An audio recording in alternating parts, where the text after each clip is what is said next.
race 5.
A pleasant good evening, racing fans, and welcome to beautiful Woodbine Mohawk Park in Campbellville, Ontario, about 45 minutes west of Canada's largest city of Toronto. And a beautiful night for racing. There's the scene. It's a fall-like evening, a little bit on the cool side, but clear, and a fast track for tonight's outstanding 5-race package, which includes the Canadian Pacing Derby and the Maple Leaf Trot. Hi again, everybody, and welcome trackside to our set location here tonight. You've got the two Gregs this evening, Blanchard and Gangle, joining you tonight. Greg pinch hitting for Mark McKelvey, who tonight is pinch hitting for Chad Rosema on the simulcast show, and Chad is in the booth calling the action tonight. And Greg, we are looking forward to this. Hey, we're fans of the sport like everybody else watching in tonight. And these are the kinds of nights that you get absolutely pumped for. Yeah, anytime you're talking about stakes action at Woodbine Mohawk Park, you want to circle the entire month of September on your calendar. You know, just a few weeks ago we had the Pepsi NA Cup. It's normally in June. Obviously, due to COVID-19, it took place just last week, but nonetheless, the month of September is absolutely jam-packed with Grand Circuit and the Ontario Sire Stakes program. So we're looking forward to tonight. A lot of local drivers certainly looking forward to this evening as well, and many of them with power-packed lineups over the 5 races tonight. So that's the subject of our poll question this evening. And it's part of our month-long contest with our good friends at hoofbid.com, supplying that wonderful grand prize that we'll be drawing for at the end of our season. Everybody who answers in on the poll question tonight, you're automatically entered in that. And Greg, 3 drivers we've identified that have a really big opportunity to capitalize in the 5 races we're showing tonight. Yeah, absolutely. And it's all going to start in race number 5, where Yannick Gingras, Jody Jamieson, and Doug McNair could start this action-packed show here at COSA when they take place in the Maple Leaf Trot. Obviously, Doug is going to be on Jim Pansy, Jody's on Guardian Angel AS, Yannick is on Atlanta, and Bob McClure on Crystal Fashion, who was last year's post-time favorite. All right, so can one or more of those gentlemen win a bunch of races tonight? Which of those 3 do you think has the best chance to triple up, or do you think it might be somebody other than one of those 3? Have your say. And again, everybody who does leave a comment in our poll question tonight, you're automatically entered for that grand prize draw at the end of the season. There's what is on the line. An urban e-bike valued at approximately $3,500. Compliments of our good friends at hoofbid.com. And every time you comment too, make sure to use our hashtag for the month of September, September to remember _COSATV.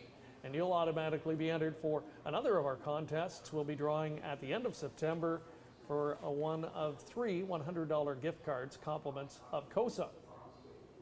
So we welcome you back here trackside. We're getting ready for the first of 5 momentarily. It is the Maple Leaf Trot.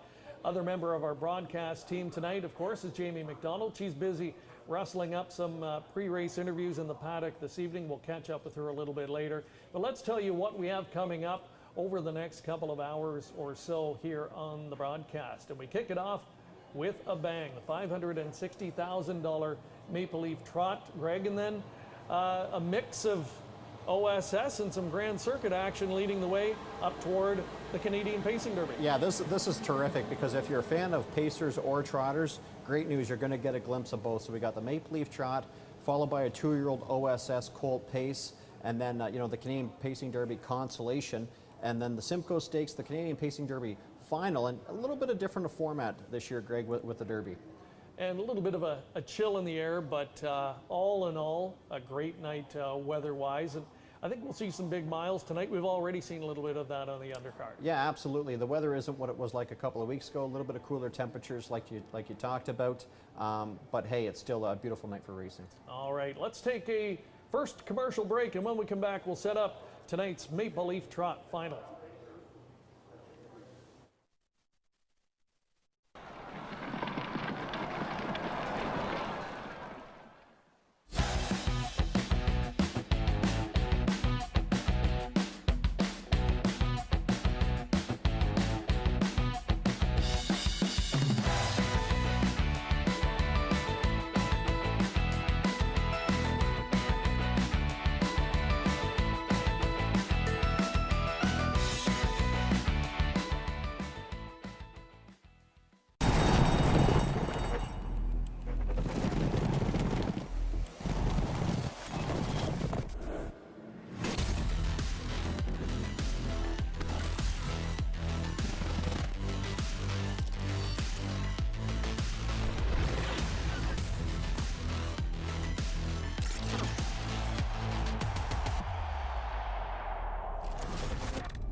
Dark Horse. Download the app today.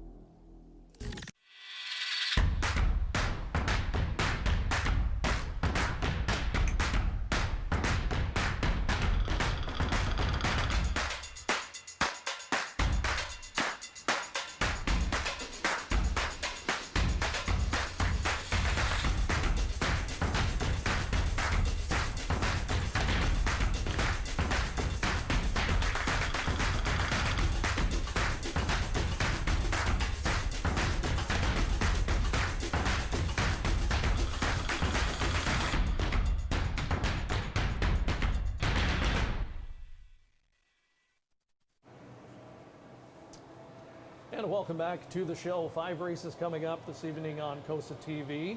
And we are glad you could join us tonight wherever you are tuning in. Let us know across our various social media platforms. We would love to hear from you.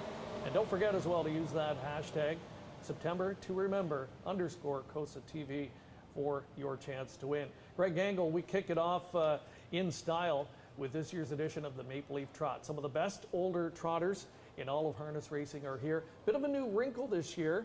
We didn't have eliminations to set up the final. Yeah, I believe it's the highest money earners of all time or of history in a horse's career that makes them eligible, the top 10 for that rich final. So a little bit of a different type of format because generally there'd be eliminations. Elimination winners would get to pick their post positions, but that's not the case this year, Greg. All right, what a star-studded field it is. Perhaps the richest field ever assembled here at Mohawk Park, certainly right up there. 16 million plus in total earnings. That works out to an average of 1.6 million per starter. And you've got a pair of Hambletonian winners among the field and all sorts of other Grand Circuit Stakes action championships on their resume. So this is a world-class field, there's no question about it. And we talked earlier about drivers who we thought could have a big night.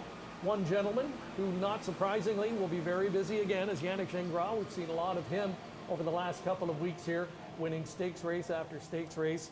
And we talked to him earlier tonight, Jamie McDonald did, to find out how he likes his chances coming into our main events.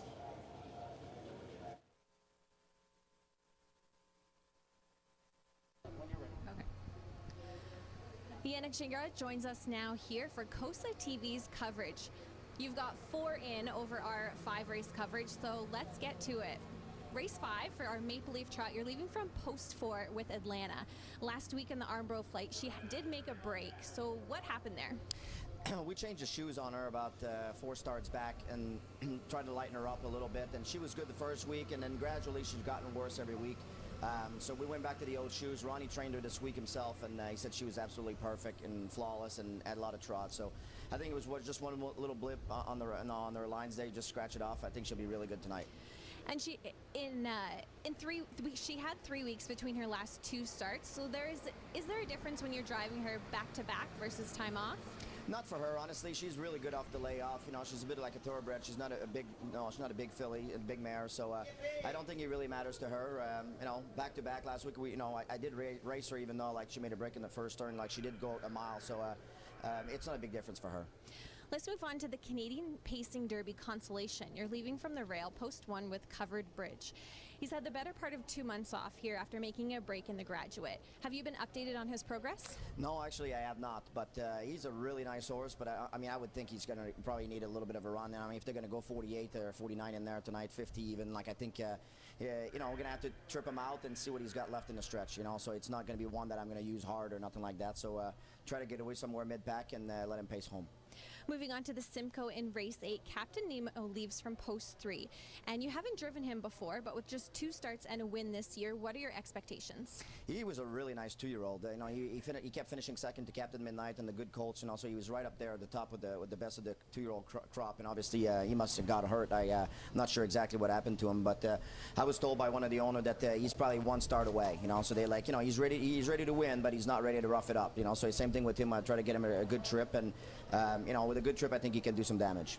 And for our racing finale, race 9, Canadian Pacing Derby, leaving from post 3, Backstreet Shadow. You've raced against him many times, so is there anything you've noticed about him out on the track? He loves the front. You know, he's a speed horse, no doubt about it. You know, I think he's got a good post. You know, there's a couple of good horses in there, but that definitely is going to be like forwardly placed, and all we're going to go hard out of there. I'd love to be able to cut the mile, but at the very worst, where we'll try to be in the 2-hole. But for him to do good tonight, I think we need to have some hot fractions. Whether he's on the front or in the 2-hole, I think he likes it when he moves along, and don't get too jammed up. And you were listed on 3 others, and you chose him. So what characteristics of him or what aspects do you look at a horse when you're making that decision?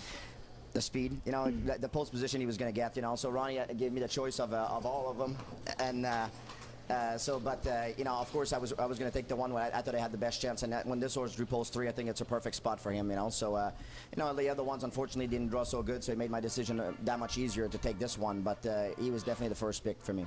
And you did decide, American-based driver, to make the jump up to the north here for our stake races. What was that decision on your end, and how was that done? Well, it was number one reason it was Tall Dark Stranger, NA Cup, $1 million race, never won the Cup before, so it was definitely a big factor. But then after that, you work hard to try to get those horses, Tall Dark Stranger type of horse, Atlanta, those type of horses, and Cyrus Stakes are nice, but and I'm missing Cyrus Stake finals in Pennsylvania this week. But the big races is really what gets me my blood going a little bit.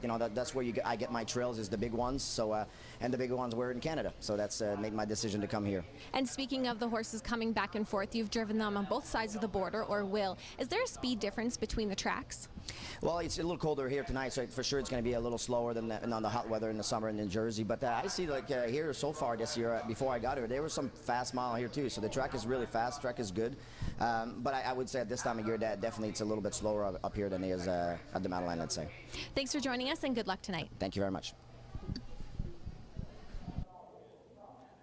All right, some great information there from Yannick Gingras. Greg, not shy to speak to the media, and that's fantastic. And he's certainly confident in his own abilities. Not cocky, but very confident. He was extremely confident in Tall Dark Stranger, and that was rewarded. Yeah, absolutely. And we talked about the month of September with a lot of stakes action in the Grand Circuit, and that's the place where I would want to be. Absolutely. Well, it's time to meet the field for this year's edition of the Maple Leaf Trot. There's Chris Christoforou. He'll be on board Soul Strong from the Aucus Fonstead stable, looking for his first win of the season, career winner of almost $400,000. Next, there's a closer look at Marion Marauder, the 7-year-old son of Muscle Hill, for trainer Mike Keeling. Career earnings, $3.6 million. He's a 2-time winner from 6 starts this year, looking for career win number 23. He, of course, a Hambletonian winner. He was second in 2018 to Crazy Wow and third last year, so he's been knocking at the door. There's the defending champion. He's back, Guardian Angel AS. He's making his 3rd appearance in the event. He was 9th the first time out, came back to win it last year, and might be peaking at the right time again. He knocked off Jim Panzi in his latest at Tioga. It was 12-1 last year when he got the job done. Right now, 7-1 on that son of Archangel. From Post 4, you spoke about Hambletonian winners. Check out Atlanta. Another reason why Yannick Gingras is north of the border here for conditioner Ron Burke. $2.2 million in career earnings, a sub-150 record for that daughter of Chapter 7. Lindy the Great, number 5 in the field. James McDonald picks up the drive on this guy. Good starting spot for the Julie Miller trainee. It was a very good campaign for him last year. 6-time winner, $268,000 earned. Hasn't been able to find the winner's circle this season in 7, so it speaks to how tough the competition is at the older trotting level. But he's been knocking at the door and certainly could get a big piece of the prize money tonight. Run director, trained by conditioner Ben Bayarjan, participated in this very event from 1 year ago. The son of Cadabra has well over $600,000 to his bankroll, along with 14 career victories, recently finishing 5th at the preferred ranks 1 week ago, right now offering a nice price at 35-1. It's a field full of champions and millionaires, and interesting that the next horse, number 7 Marseille, was the highest price of all of these as a yearling, $180,000 yearling purchase at Harrisburg, and not quite as accomplished as others in the field, but is a winner of a $500,000 lifetime and hails from the powerful Aucus Fonstead stable. Post position number 8 for Crystal Fashion. Bob McClure and Jim Campbell team up. Crystal Fashion was sent off as the post-time favorite, and last year's edition of the Maple Leaf Trot is going to look to bounce back this season for owner Fashion Farms, a career winner of well over $1.8 million.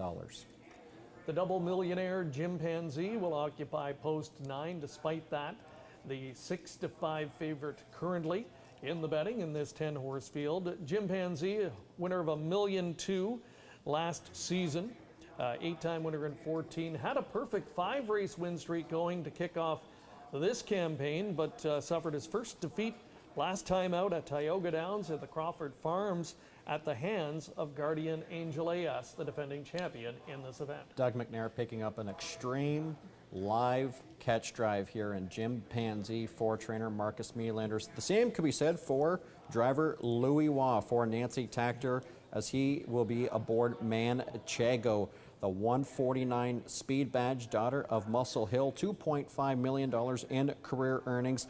Hasn't really been able to finish off her miles in the last couple of starts. She begins from the trailing post 10. Should be interesting to see how that develops. And interesting, she went off last year at odds of 9-1. She just wasn't at the top of her game coming in here. She finished 7th and again comes in maybe not peaking, but hard to overlook her with that impressive resume. So that is your field, an outstanding field of 10 for this year's edition of the Maple Leaf Trot. We will take a quick commercial break, and when we come back, we'll talk more about the main event, part of a wonderful 5-pack here on COSA-TV.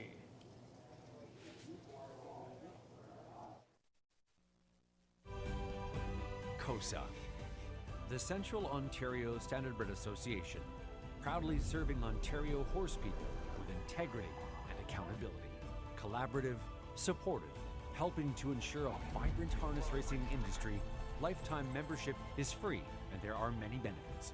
Become a new member today. COSA, representing the interests of horse people racing at Ontario racetracks. To find out more, visit COSAonline.com. Enjoy the thrill of the race anywhere, anytime with HPIBet.com. Join for free and use your smartphone, tablet, or PC to watch and wager when you can't be at the track. Stream live racing from over 450 tracks. Bet with ease from anywhere. It's safe and secure. Get rewards, race alerts, tips, and more. For a limited time, get $100 when you become a member. Plus, 1 month free live race streaming, and your first bet is on us. Go to HPIBet.com to join for free today. Welcome back. A good look at the Maple Leafs, and well, that's fitting because we have the Maple Leaf Trot getting set to kick us off here this evening on a beautiful Saturday night from Woodbine Mohawk Park. A world-class field. We mentioned it off the top, Craig. $16 million in combined earnings. Some of the top female trotters in the sport's history are here. Atlanta, the former Hamiltonian winner. Manchego, she's a double millionaire. And females have a history of doing well in this event, Greg. You go back to Hannelore Hanover just a couple of years ago.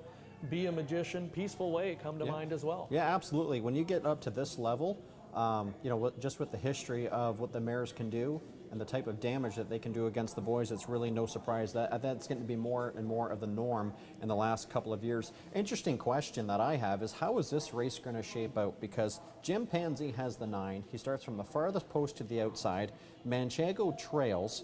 Guardian Angel is fresh off that victory and gate to wire fashion in the Crawford, and then Atlanta has post 4. So I'm more concerned about the 9 and the 10, how that's going to shape up. What does Doug do with Chimpanzee? Does he march to the front? Does he float out of there? Louis Waugh kind of, you know, takes the race in stride of what he can do. And I'm curious to see what that opening 8th is going to look like. All right, let's talk selections here. Who's your pick? I went to Guardian Angel AS, Greg, only because of the fact that he went gate to wire, defeating Chimpanzee in the Crawford. And I think that this horse is one-dimensional. I think he needs to be on the front. I think he needs to be left alone and try and go gate to wire. I don't think he's the horse that likes to come from the back or anything like that. I thought that he raced extremely well on the Cashman before making a break. I thought he was going to rally up the inside and perhaps have a significant impact on the race. That's my top pick. Yeah, I agree with you. I think on that day he was signaling that he was getting good, and followed that up at Tioga Downs and took matters into his own hands and gets the advantage again in the post position department. We had a look moments ago at Marion Marauder, kind of quietly $3.7 million career, if you can say that, about a winner of that kind of money, Hamiltonian champion. Sometimes gets overshadowed, but interesting tonight, Rick Zeron will be in the driver's seat, and it's been son Scott that's accomplished many of the big wins with this guy. I spoke with trainer Mike Keeling just a few moments ago in the paddock, and he just said that mentally and physically this is the best that Marion Marauder has been in a while coming into a race. Now, Greg, just quickly, when is the last time you have seen 6-1 on Manchego? I know she starts from post 10, but if there's value to be found anywhere in this race, I think it lands on that daughter of Muscle Hill. There's a good look at her on screen. She is a beautiful animal. You can say that about all of them in the field.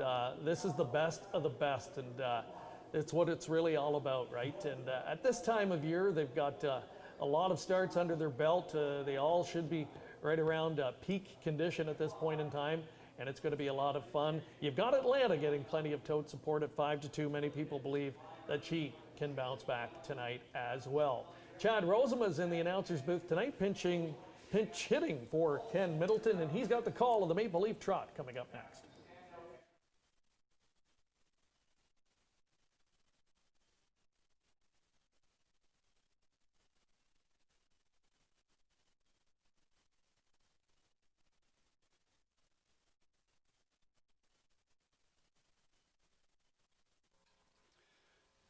And the starting gate for the Maple Leaf Trot swings off the top of the stretch. Here they come. And there they go. They're off and trotting off stride. Marseille jumped it off, as did Soul Strong. Soul Strong quickly resets. Out quickly from the outside, Crystal Fashion. McClure's got that one off to a fast beginning. Guardian Angel AS put into play as well. In between, Lindy the Great. And look at second tier starter Manchego, a handful for Louis Waugh, but he's able to get her floated out to fourth from that second tier. Then following that one, the other special mare Atlanta is away fifth. There's Chimpanzee, settled in sixth early on. The triple millionaire Marion Marauder has got a seat from seventh through a 26-3 opening quarter. Then it is back to Soul Strong. Run Director in the early breaker, Marseille. They battle parked out into that backstretch. Leading now is Lindy the Great taking over, but Manchego rolls to the front for Louis Waugh, and Manchego is now on top. Coming up to the midway point, it's Manchego by 2. Lindy the Great trotting second. In third, that is Crystal Fashion. Outside fourth, first over, Jameson with Guardian Angel AS. Half in 54-3. Atlanta's following the cover. Third over, that's Chimpanzee. He's about 10 off of the lead. Then inside is Soul Strong. Outside of that one, Marion Marauder, followed by Run Director and Marseille. But Manchego has opened up 5 on Lindy the Great, heading to the final turn. It is Manchego, powerful on top. Second right now is Lindy the Great. Outside third is Guardian Angel AS. Here comes Atlanta, 3 wide for Gingras. 3 quarters in 1:22, 27-2 in that third panel. And Manchego turns for home in the Maple Leaf Trot on a lead of 3. Here's Atlanta closing down the center of the track. Following in behind, that is Chimpanzee. Atlanta takes over the lead for Gingras. It is Atlanta with the lead in deep stretch. Atlanta with a 16th of a mile to go, gets clear late. And Atlanta, second last year. This year she wins. It's Atlanta in the Maple Leaf Trot by 4. Holding second, that's Lindy the Great on the outside. Third is Chimpanzee. Atlanta in 1:50-4 to equal the stakes record. Wow, what an edition of the Maple Leaf Trot for 2020. Atlanta adds her name to the history books. Yannick Gingras able to work out what ultimately was a perfect trip. Greg, Manchego, she was better tonight. It looked like she might have gotten away on the final turn, but the long Mohawk stretch catches up with her. Yeah, absolutely. You know, that was just a terrific performance, stake equaling performance there for Manchego. You know, Jamie McDonald caught up with Yannick earlier in the night, talked about the shoeing change that they made, said that Ronnie Burke trained the mare earlier in the week. It was the best that she's been in a while. I think that just goes to show that, you know, that was on full display. There's James McDonald. Nice result for him. We talked about Lindy the Great and his potential with the right kind of a trip to get a good result. And a big moment for James. It wasn't that long ago. He was on the sidelines with an injury, but back sooner than later. Yeah, I got to give James a lot of credit for leaving with that horse and putting that horse in the right position to be extremely effective. Was able to come up the inside and grab second at a nice price, because I would have automatically assumed that he might have raced that Son of Craze from off the pace here tonight. But you know what? He elected to put that horse forwardly positioned, and it paid off.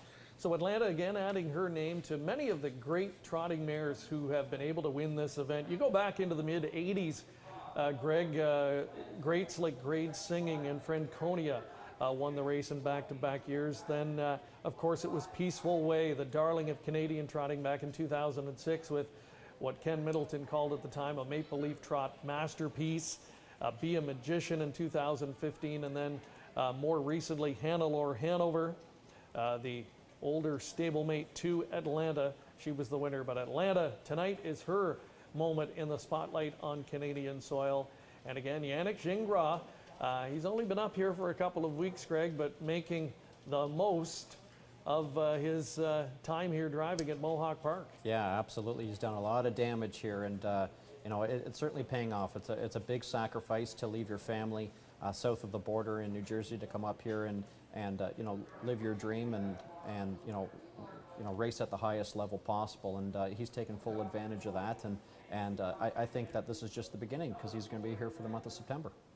All right, making her way back into the winner's enclosure. So with that purse winning tonight of around $280,000 Canadian, now vaults her to a little over $2.5 million in career earnings in Canadian dollars as well, getting the beautiful Maple Leaf Trot blanket as well. And another win for Team Burke in the Maple Leaf Trot as we get a look at the connections, the happy connections here in the winner's circle. What about Manchego? It was interesting. I mean, the body language said she was sharp and ready to go, but maybe just a little bit too fired up when she made the lead. Yeah, absolutely. When you looked at her stride at the half, you said, geez, she seems to be full of herself even around the last turn, but she just got a little bit tired late. But that's been maybe her Achilles heel in the last couple of weeks. She did the same thing in the Joie de Vie along with the Steeles Memorial on Hambo Day, so not quite 100% for Manchego in the last couple of starts. All right, there's a look at Brad Grant, part of the ownership group here, a local guy that, boy, he's put a lot into the game in the last few years, and nice to see him enjoying these kinds of victories. Yeah, absolutely. Brad, along with Yannick and the ownership group, they like to, race at the highest level, and somebody like Brad and even his father John have been major supporters of harness racing for the last number of decades. Certainly always a pleasure to see him in the winner's circle. All right, Yannick, just a week ago, capturing the Pepsi North America Cup, among other stakes victories, now adds that Maple Leaf Trot title to his resume. Mark McKelvey, our colleague, he's standing by in the winner's enclosure, and he'll have some winning words in just a moment. So as soon as he is ready with Yannick, we'll throw it over to them. So again, a great job too, I think, by Woodbine Mohawk Park, putting on these world-class events under these very different conditions, Greg. Yeah, absolutely. It's something that it doesn't happen overnight. It takes a wonderful organization to be able to organize and implement certain types of protocols and procedures for everybody to enjoy a night like tonight. So, just the protocols and the safety factors that go into everything makes everybody enjoy these types of stakes action evenings. And a limited number of spectators are here on the tarmac. I would say approximately 70 to 100 people, well spread out. So all the social distancing guidelines are in place here, and all of the protocols, of course, being followed from the time you enter the facility, and making sure that everybody can enjoy it in a safe environment and do so under the current climate. There's Atlanta making her way back, and yeah, she is all class, and boy, her resume just growing by the month. And let's give you a quick look at the prices. So I wouldn't call it an upset, but 5-2 in hindsight. Pretty good price on the champion mare tonight. Chimpanzee, who was undefeated until a week ago, has now lost 2 straight, but another good effort from him. Certainly came from a long way to be third. There's a look at the prices. $760 is the win ticket return for Atlanta. Then he had the long shot in second, Lindy the Great, to beef up that exactor payout. Nice one at $60 and 20 cents. Your 20-cent pick 5 tonight, a little over $555. The pick 5, a popular wager here nightly, usually with around $130,000 to $150,000 in the pool. So hopefully you're playing along tonight with HPIBet.com, or perhaps you've downloaded the Dark Horse app. So we will try and get some words a little bit later, but in the meantime, let's take another quick commercial break. Maple Leaf Trot in the books, but we've got all kinds of stakes action still ahead.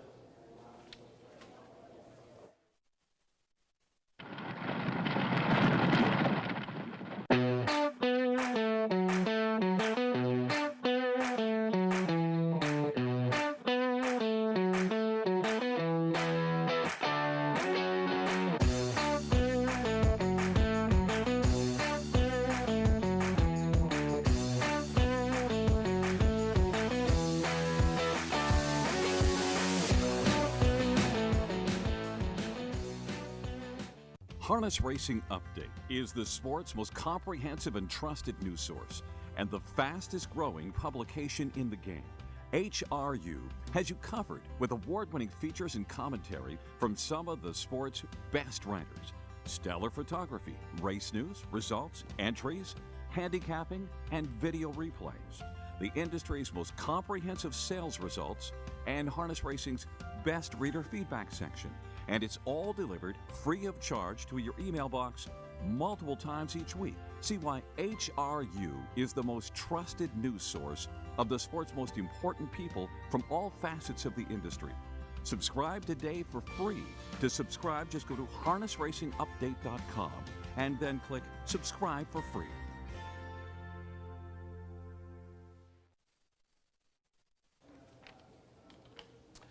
Welcome back to Woodbine Mohawk Park, where if you're just joining us, Atlanta has captured the 2020 Maple Leaf Trot, adding her name to a long line of champion female trotters to have won Canada's top event for older trotters. Great way to kick off the night, Greg, and we'll follow up with an OSS Gold event here in our second contest of the night. The Ontario Sire Stakes program now certainly in full swing for the season.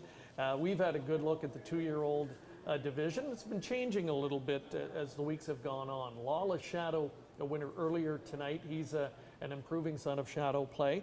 You've got another Shadow Play in here named Bulldog Hanover, who's already proven himself in the division. Yeah, absolutely. And trainer Jack Darling having a terrific 2020 season. Doesn't operate at a big barn, but you know, when you got the likes of Beaumont Hanover in there, and right now Bulldog Hanover, you know what, the plan is working. He's had a lot of success here for that veteran conditioner, and wouldn't be surprised to see him as the favorite.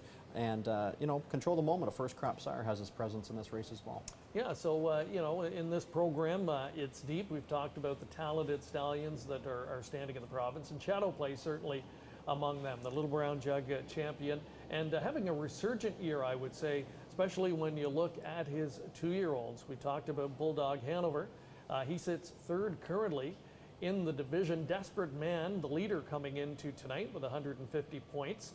And Shadow Play has set out 7 winners in the OSS this season among 2-year-olds, 356,000 plus in earnings. And that total's already been added to, as mentioned earlier tonight, with Lawless Shadow winning. So that's going to solidify his top spot in the standings this season. So yeah, he was a champion on the racetrack, and he's thrown a lot of that ability to his offspring. Yeah, absolutely. It's great to see Shadow Play having a resurgence. Generally, you know, we're talking about the Bettor's Delights and some of the sports writers, and the list goes on. Great to see Shadow Play having the year that he's having, and you know, also mention Control the Moment. First crop sire has 2 here in race number 6 with You Can't Touch This from the Rail and Control Heaven from Post 5. You know, could be stars in the making as well.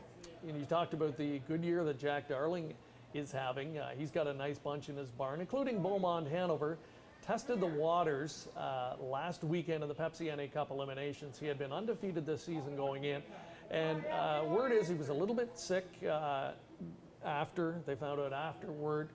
He had a tough trip. He was in against Tall Dark Stranger, and still only beaten about 3 lengths and just missed qualifying for the final. So we'll find out more about him now, and Also, Bulldog Hanover earlier tonight. Jamie caught up with Jack Darling to get his thoughts.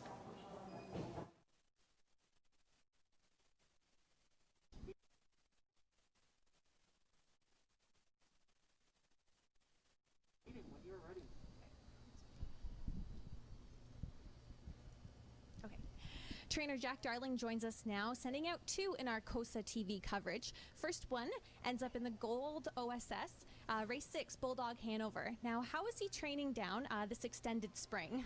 Oh, he was great training down. He never did anything wrong. He was just a nice colt all along. And he had a bit of a break after his grassroots starts. Why did you give him that break? I think just because he didn't have there was nothing for him, so just had to give him that time off to the next sire stake. And you decided to jump him up to the Gold. What was that decision for you, or what factors were in that decision? Well, he was just good enough in the grassroots. He just showed that he was worth moving up, so we gave him a try. And moving on to race 8, the Simcoe, you're leaving from post 1 with Beaumont Hanover, and he was a late starter as a 2-year-old. How has he progressed as 3? Oh, at 3 he's been perfect. I couldn't ask for anything more. So other than he came up sick after the NA Cup elimination, so we've kind of had to fight through that. I was going to say he did have that week off. Is he looking more himself now? He's acting great, but you just never know when that virus goes through them. It takes a little bit of time, so we won't know till we see him race. And how is he out on the track? Any good or bad habits? Not really. He's just always a good feeler, likes to go forward. He's just a pleasure to be around, yeah. And Jody Jameson does take the reins tonight, and he's been driving him from the beginning. What does it mean to have a driver click with one of your horses? Oh, I like to have the same driver every week. They just know the horse, so you don't need to give any instructions or talk about it. You just let them do their thing. It's nice to see them progress and grow together as a team out there. Exactly. Yeah. Thank you for joining us here, and good luck tonight. Thank you.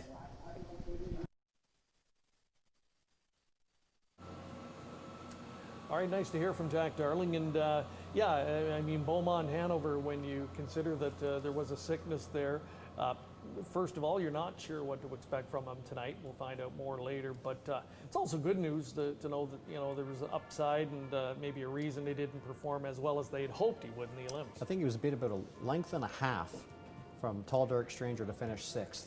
Yeah. Such a narrow margin in defeat. But here's the OSS Gold 2-year-old pacing colts. Here's the 1 horse by that first crop sire. Control the moment. You can't touch this for conditioner Dustin Jones. $80,000 banked already this season, looking for his first career victory. Twin B fighter number 2, $140,000 Harrisburg yearling purchase, and he's looking for his first win of the season, but showing some potential. Ashley Hensley trains, Ed Hensley drives. The aforementioned Bulldog Hanover, Jameson and Darling look for 2 victories this evening. They're going to send out Bulldog Hanover, currently even money. Candy Trader, the son of Better's Delight, 2-time winner this season coming in. Anthony Beaton trains, Sylvain Filion on board. Another one from that first crop sire, Control the Moment. This is Control Heaven from post position number 5. Second career start here this evening, 2-1 for conditioner Chantal Mitchell. Louis Waugh in the bike, fresh off a victory in 153. He's watching, has had an impact this season in the provincial program as well. And he'll send out number 6 in here, Socrates Blue Chip. Jeff Gillis co-owns with Blue Chip Bloodstock. And Mac Nickel, he trains, and Bob McClure will drive. Flash Cube, a gelded son of sports writer, a former $22,000 yearling purchase. Guy Gagnon comes down from the province of Quebec to drive this son of sports writer. 1 victory from 6 starts. Pretty consistent here for this gelding, offering a nice price right now at $35-1. And at this point in the season, Greg, we're getting down to crunch time. These colts are looking for valuable points. Who are some of the ones in here that really, you know, need a good result here tonight? Well, right off the get-go, I think the 5-horse Control Heaven. I think last week in that first career start for trainer Chantal Mitchell was a good indicator if they go to the grassroots or if they go to the Gold. And off that impressive victory in 53, 26-2 on the end, they said, you know what, let's go straight to the Gold and see what we have. So talking about points, Control Heaven needs some points because he's been a late starter this season. He's going to need to make up for lost time. Horses like You Can't Touch This, you know, raced a couple times there in the Golds. They need some points, but Bulldog Hanover already has that victory. He's going to look to go back-to-back. He is the horse to beat here, in my opinion. However, I really like that horse right there on the screen, the 5-horse, that being Control Heaven. Control Heaven, nice colt, and yeah, you talked about him. You know, it's imperative he gets a good result here tonight. The door's been opened a little bit. Colts who were really quick out of the blocks this year, like Desperate Man, Springbridge Duel, haven't been as dominant. Desperate Man upended for the first time earlier tonight. Twinbee Fighter, we talked about him. He hasn't won this year, but he sits fourth currently in the standings. Lala Shadow was in ninth position tonight and got a win earlier on the card, so really solidifying his spot in the standings. But a colt like Socrates Blue Chip's intriguing here. He's 11 to 1. He's 10th, so if we were to have the super final tonight, he would just sneak in. So they'd love to get a little bit of a cushion tonight with a good result. And how do you show any type of disrespect to the horse? 51-4 was his individual time and his latest start. So terrific performance. 55-1 back half. He was 52-1 on that occasion. Right now, you're getting 10-1. He's watching. We talked about him. Anytime you talk about he's watching, you're obviously talking about tattoo artists. But he's watching, has done a great job here in the provincial program. I would not be surprised to see Socrates Blue Chip step up to the plate tonight. And some of the folks that we see sending out starters in here, the trainers, we're going to hear from later on tonight. We were able to take a trip to Classy Lane Farms and get some footage of the starters in the Canadian Pacing Derby tonight and talk to some of the connections. So Anthony Beaton, who sends out Candy Trader here, and Chantel Mitchell, who will be sending out Better's Wish in the Pacing Derby later on tonight. We'll hear from them, but they've both got starters in here who look like factors. You like Control Heaven, you talked about him. Candy Trader has been rock solid this year as well for Beaton, who's enjoying, I would say, kind of a breakout year on the training side. Yeah, absolutely. Anthony's been in the business a long time, obviously a second trainer for Casey Coleman for many years. So really no surprise, if you ask me, to see Anthony to have the type of success that he's having. You know, he's gotten, I think, some good owners in his barn. He's bought the right type of horses. And he's having a lot of success, so good there for Team Beaton. He's getting Sylvain here tonight. One horse that's intriguing, Greg, is that's the rail horse. You can't touch this. I love the price right now at 6-1. Look at that effort. Look at that closing effort there for conditioner Dustin Jones. 27 flat, 52 and change. All right, so 4-5. Let's talk turkey here. We're getting almost set to go, and it's time to start thinking handicapping here. Even money on Bulldog Hanover. Yeah, he's looked very good. You know, is he overbet at even money? What's your opinion? He's the one I like to win it. Yeah, he's the one that I like to win it. But if you're looking for value, I would flip the 1 and the 3 around. I would lean on the one horse, that being You Can't Touch This, for victory. I just love to see what this horse did in his last eighth of a mile. He was airborne, along with Control Heaven right there at 3-1. But to me, value for value is on the one horse, You Can't Touch This, in my opinion. All right, and I think Candy Trader is a good price right now at 4-1. There's a look at him on screen. He's the son of Better's Delight, a $72,000 Lexington yearling purchase from a year ago. So they're just assembling in the backstretch and just about set to go. It's a rare race-off for Yannick Gingras tonight with all the stakes action, so he'll be able to relax and get set for later engagements. We've got a horse heading back to the paddock area. Just getting word now. Not sure who that is. We'll try and find out if we can. We were hearing that a horse was on his way, but we're not sure exactly at this point in time. But field of 7 set to go here next in race number 6, Ontario Sire Stakes Gold. Maybe a thought on the stakes program in general, Greg. The OSS, I mean, we took a hit back in 2013 when slots at racetracks was fairly abruptly ended in the province. You know, the industry had to really do a reset, but the provincial program has held up really well and remains one of the best in North America. Yeah, I don't think I would trade the Ontario Sire Stakes program for any other Sire Stakes program in North America. Look at the purse money in this race, $105,000 for the 2-year-old Pacing Colts with a field of 7. So, you know, the Sire Stakes money has been absolutely terrific for trainers and owners, and the overall provincial program, I think in the long run is absolutely sensational. I think it strongly assists breeders in helping getting top dollar, knowing the fact that this program is here for years to come with the Sire Stakes. You know, as a breeder, I strongly feel that Ontario is where I think is the place to breed. Okay, it looks like we are set for a start here. There's Guy Gagnon, one of the top dogs at Rideau Carleton Raceway in Ottawa for a number of years. He's got sports writer gelding by the name of Flash Cube in this spot. He's had 6 starts under his belt this year and tried the gold level for the first time on August 21st and raced pretty well there, finishing 3rd behind Bulldog Hanover and Lawless Shadow. Lawless Shadow a winner earlier tonight. Bulldog Hanover from post 3 looking for his 3rd win in 4 starts on the season. Jody Jamieson driving. Here's Chad with the call.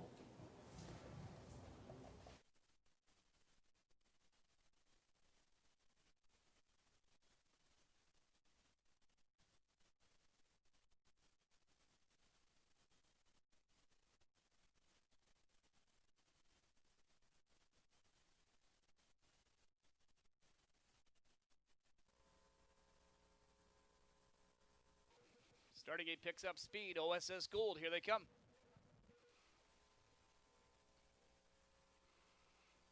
There they go. They're off and pacing. Bulldog Hanover is going to show a little bit of speed from post 3 for Jamieson. You can't touch this from the inside. Down the center, though, Control Heaven in lifetime start number 2. He is going to press on and go after that early lead for Wah. Control Heaven will be that first turn leader. Bulldog Hanover situated in the pocket. 2 lengths back in 3rd. You can't touch this. Following that one away in 4th is Candy Trader. 5th one back, Twin Bee Fighter. Then it is Socrates, Blue Chip, and Flash Cube. Will lay off the early speed here tonight as he trails in 7th. 27 seconds opening panel for Control Heaven. In the pocket, that's Bulldog Hanover, but not for long. Jamieson right lines his charge, and here comes the son of Shadow Play, Bulldog Hanover, at 3/8 to make his move to the lead. Bulldog Hanover looking to control things. Control Heaven will now have to go back to the pocket. It's 3 lengths back in 30. You can't touch this. Following him 4th continues to be Candy Trader. Then it is Twin Bee Fighter. Socrates Blue Chip and a starting up Flash Cube. The half in 56, 29 seconds in that panel. Bulldog Hanover makes his way to the lead. He shows the way by a length and a half over Control Heaven. You Can't Touch Us has got closer from 30. Here comes Candy Trader now first over. Ground saving trip for Hensley. He's going to stay inside here with Twin Bee Fighter as Christopheru pulls out from the 3-hole now. You Can't Touch This will advance first over. So Candy Trader's got himself advancing flow and cover as he's up to 4th, second over about 3 from that leader, Bulldog Hanover. 124 and 4 3/4. Bulldog Hanover turns for home on a lead of a length and a half. Locked in the pocket is Control Heaven. You Can't Touch This. Not sustaining his first over bid. Off cover is Candy Trader. He's 5 lengths away. In between them is Twin Bee Fighter. But in the meantime, Bulldog Hanover just cruises on top. Widens the margin. Bulldog Hanover, back-to-back gold titles for him. He scores by 3. Candy Trader second, holding 3rd. Control Heaven. Bulldog Hanover in 151 and 4.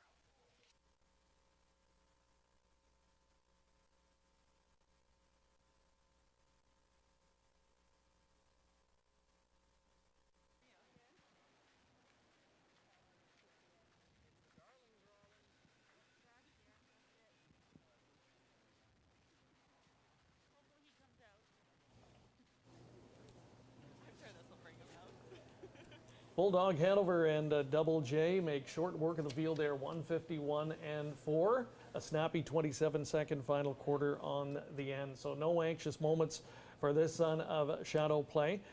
Nearly flawless campaign so far. He's now 3 for 4 and looks like he's just getting stronger. Yeah, I'll tell you what, that's a big effort, Greg. 51 and 4 for a 2-year-old on a chilly night like tonight. It's got to be 17, 18 degrees out here right now. So that's a massive performance. And kudos to Jack Darling and Double J. They're going to look to double up with Beaumont Hanover here shortly. But I'll tell you what, we're kind of trying to finding ways to get the horse beat, going to You Can't Touch This or maybe Candy Trader or Control Heaven. But, you know, apples to apples, Bulldog Hanover was simply the best. And now solidifying his spot in the point standings. He was 3rd coming into tonight, and another 50 points added to his total. So, you know, if all things go well, we'll certainly see him around for the Super Finals a little bit later on here in the season, and maybe stamping himself at this point in time. We thought Desperate Man was the clear leader in the division. Lawless Shadow has emerged. He was a winner earlier tonight, and this guy just getting a little bit better. It almost seems that, you know, whatever you do in that early portion of the season, I shouldn't say it's not irrelevant, but it's always the back half that counts the most. So that's why, Desperate Man was so good early on, but now you're seeing Lawless Shadow. Now you're seeing Bulldog Hanover hit their best stride, and the super final is just around the corner, and these two horses right now have all kinds of momentum. Yeah, and we mentioned it as well. Shadow Play really has his fingerprints all over this division this season, and here's a big part of why that is. So Jack Darling hoping that this is just the start of a good night for him, and he's got another top stakes competitor on his hands here, and it seems Darling comes up with one or two of these almost every year, and this guy appears that the sky is the limit for him at this point. He made that look pretty easy. For your watching in tonight, wherever you're tuning in on our various social media platforms, let us know what you think. Do you think this guy is the clear two-year-old leader in the division right now, or do you think it's a close race at this point? How about Jack Darling? Got to give him credit. Year after year, he goes to the yearling sale. He trains and owns everything himself, and puts up his own money. And year after year, it seems like he comes up with a terrific OSS horse. Grand Circuit doesn't operate a big barn, but I'll tell you what, wouldn't you like to be a fly in the wall with Jack going to the yearling sale and just following him around to see what he likes and stuff, because he's almost a magician at picking out young horses and developing them into the type of horses that they are today. Yeah, that's a great point. It's not by accident when you do it year in and year out, and he's not buying six-figure yearlings all the time either. He just seems to have an eye for an individual and an athlete, and can pick them out at the sales, and more often than not, as we said, he develops these stakes type colts. So this guy looks to me like he certainly could play beyond the provincial program and Grand Circuit events. Absolutely, and this horse, I'm not sure what his yearling price was there. It was $28,000 from Harrisburg, well bought and paid for. That horse has over 100,000 made now from just 4 career starts. Beaumont in Hanover has a couple 100,000 made. It was just a $45,000 yearling purchase, and obviously one of the best 3-year-old pacers in North America. So Darling has that niche for picking out superstars at the yearling sales, Greg. Your assessment on Control Heaven, you like that one coming in. Candy Trader, we talked about that one being a solid performer this year. They were second and third in there, but no threat, of course, to the winner. Yeah, no threat, of course. And my second selection was You Can't Touch This. I did respect the effort last week. Last start from that trailing post, got away far back and closed hard, but came first up, had driven aggressively, but just didn't have that pop tonight. Here's the parimutuel details from race number 6, Bulldog Hanover, rewarding the favorite backers, $3.40 for the victory. Low payouts in the exotic wagers, as well as Candy Trader gets a needed good result, and Control Heaven as well. So accumulating valuable points here at this point in the season, with obviously eyes set towards those OSS Super Finals a little bit later this season.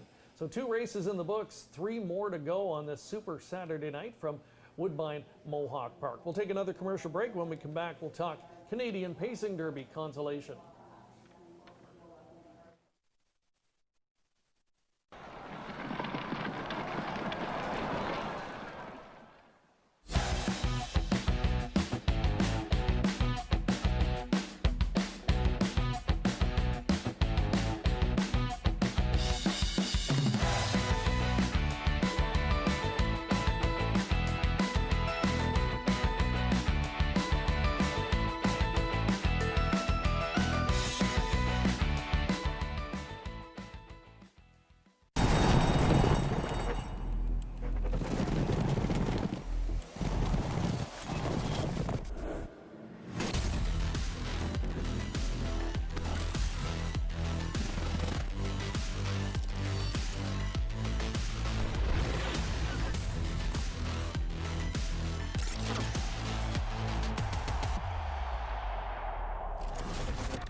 Dark Horse. Download the app today.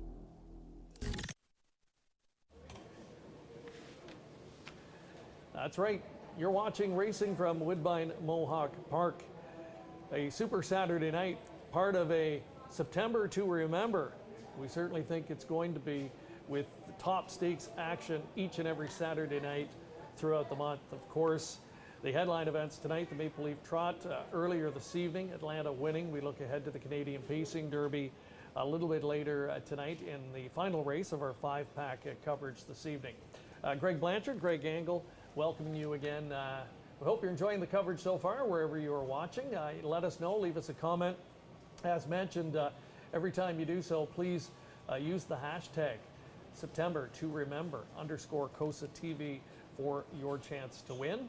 We had a poll question earlier tonight asking which driver you thought had the best chance to triple up as part of our 5-pack of coverage tonight. Gave you 3 options, including Yannick Gingras, driver Jody Jamieson, and Doug McNair, or perhaps someone other than one of those 3. Well, we can tell you Jamieson and Gingras off to a good start with a winner each on our 5-pack of coverage, and many live drives left to go. So we've got the Canadian Pacing Derby Consolation coming up next. While we have a moment, though, we want to start looking ahead to the Canadian Pacing Derby. It is our main event tonight over in race number 9 and the final race as part of our coverage here this evening. And one of the horses that really has emerged this year as a bona fide top contender in the older division is Century Pharaoh. And we're going to take you back to his most recent start at Hoosier Park in Indiana, competing there in the Dan Patch, meeting a top older field. And Greg, he's been banging heads for much of the season south of the border.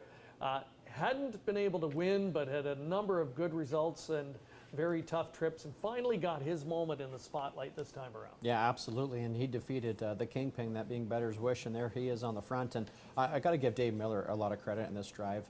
Very easily could have come first over, decided to sit along the cones, and at Hoosier they have a passing lane very deep in the stretch, and as you can watch here, Miller takes full advantage of it when it opens up. So we'll pick it up turning for home, and you're right. When you look at the chart lines for this horse, he's been plagued with tough post positions a lot of times, and has had to be handled very aggressively just to get put into play. This was the case again on this occasion, but to be able to re-rally at this level, Greg, and go by horses like Better's Wish is impressive. Oh, that was extremely impressive, and right here the horse was in full flight. You know, like I said, Dave Miller, he was going to go to the outside, then he went back to the inside, so that horse lost a little bit of momentum right there, but it almost seems to be like a bit of a rivalry that's maybe, you know, in the early developments between Better's Wish and Century Pharaoh. Yeah, you know, it's becoming one of those that you're going to watch from week to week and see, are they going to emerge as top horses in the division? Coming into the year, you certainly would have thought Better's Wish would be mentioned among the best. Century Pharaoh might have flown under the radar for some people. So is it a surprise to see him doing what he's doing? Well, according to his trainer, Ian Moore, not so much so. We caught up with him earlier this week at Classy Lane Stables.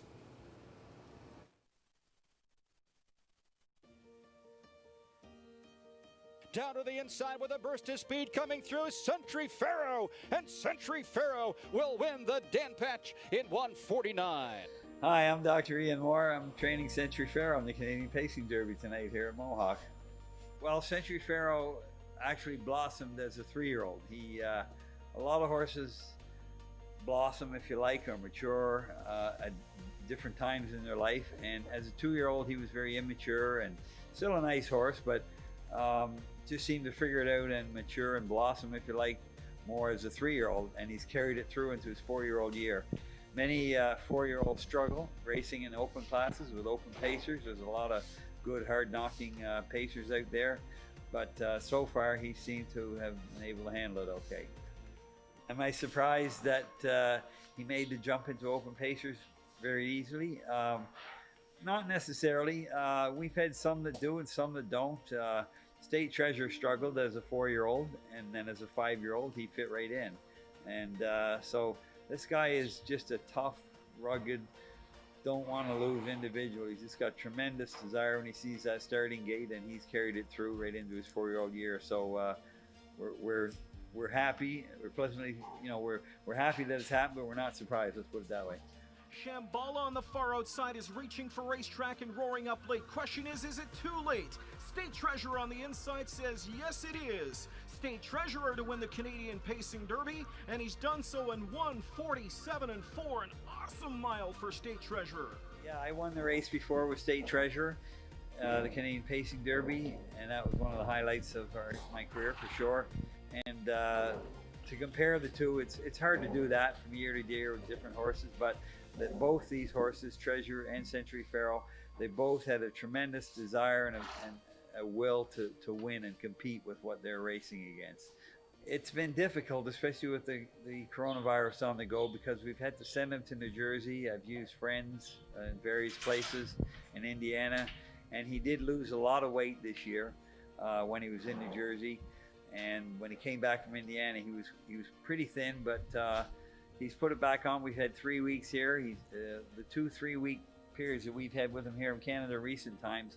He's had a week off and then a week of jogging and then back to training again, sort of thing. So he's on omeprazole for stomach ulcers all the time, and he does very well and gets looked after very well here by his groom for the last several years, Gus Brown, otherwise known as Dustin Boyd.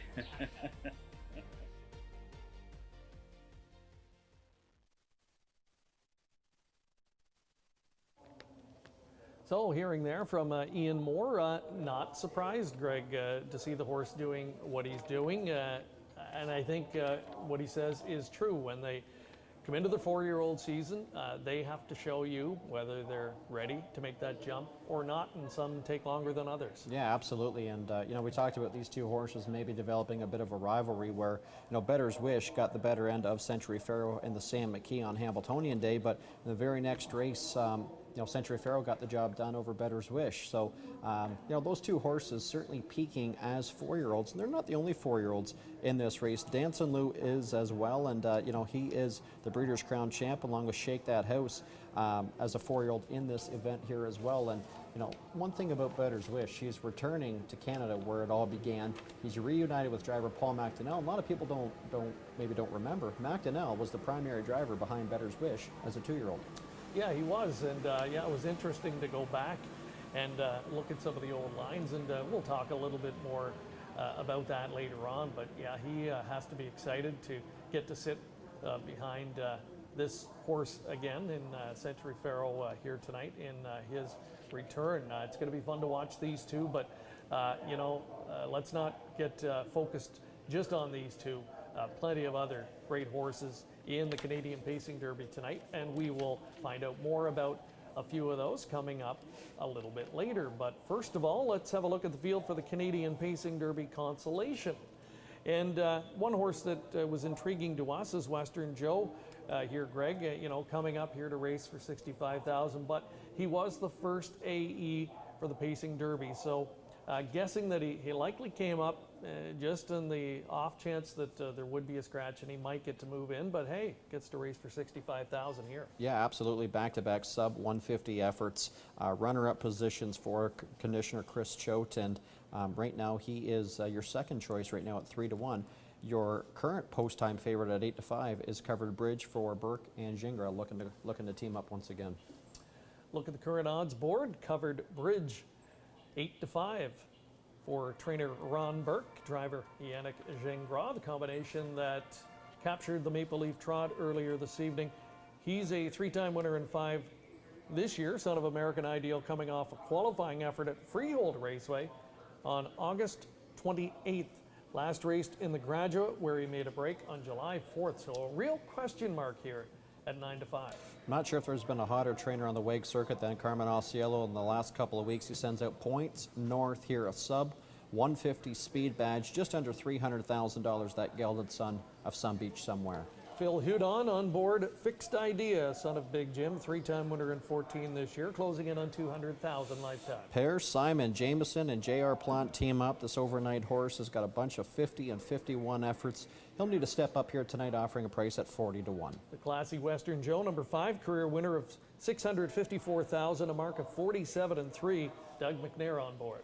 Highland Beach Lover, McDonald and Auciello are going to team up here. This horse I thought raced absolutely terrific last week. Dead last turning for home, finished 4th, 26-1, 26-1, 3rd and 4th quarter, 52-2 back half. the Devil's Own. We saw him a moment ago. He made quite an impression in his Woodbine Park debut. A 148 win, 2 back. 6th last week, though, in the preferred handicap. Better Be Going has come a long way in a short period of time here for conditioner Wilford Perot, a 4-time winner from 15 starts. Christopher, the regular pilot, back in the bike. You mentioned Carmen Asiello and the run his stable has been on. East End, one of the veteran hard hitters from his barn, and he was a winner last time out here on August the 29th, but gets a much tougher post assignment tonight. A tougher field as well, and because of that you're getting a highly inflated 21-1 price currently. So that is your field of 9. Talked about Jonathan Drury. He'll be teaming up with Carmen Asiello here with number 2 Points North. And Drury's had a good run here of late as well. Earlier tonight, Jamie McDonald caught up with him.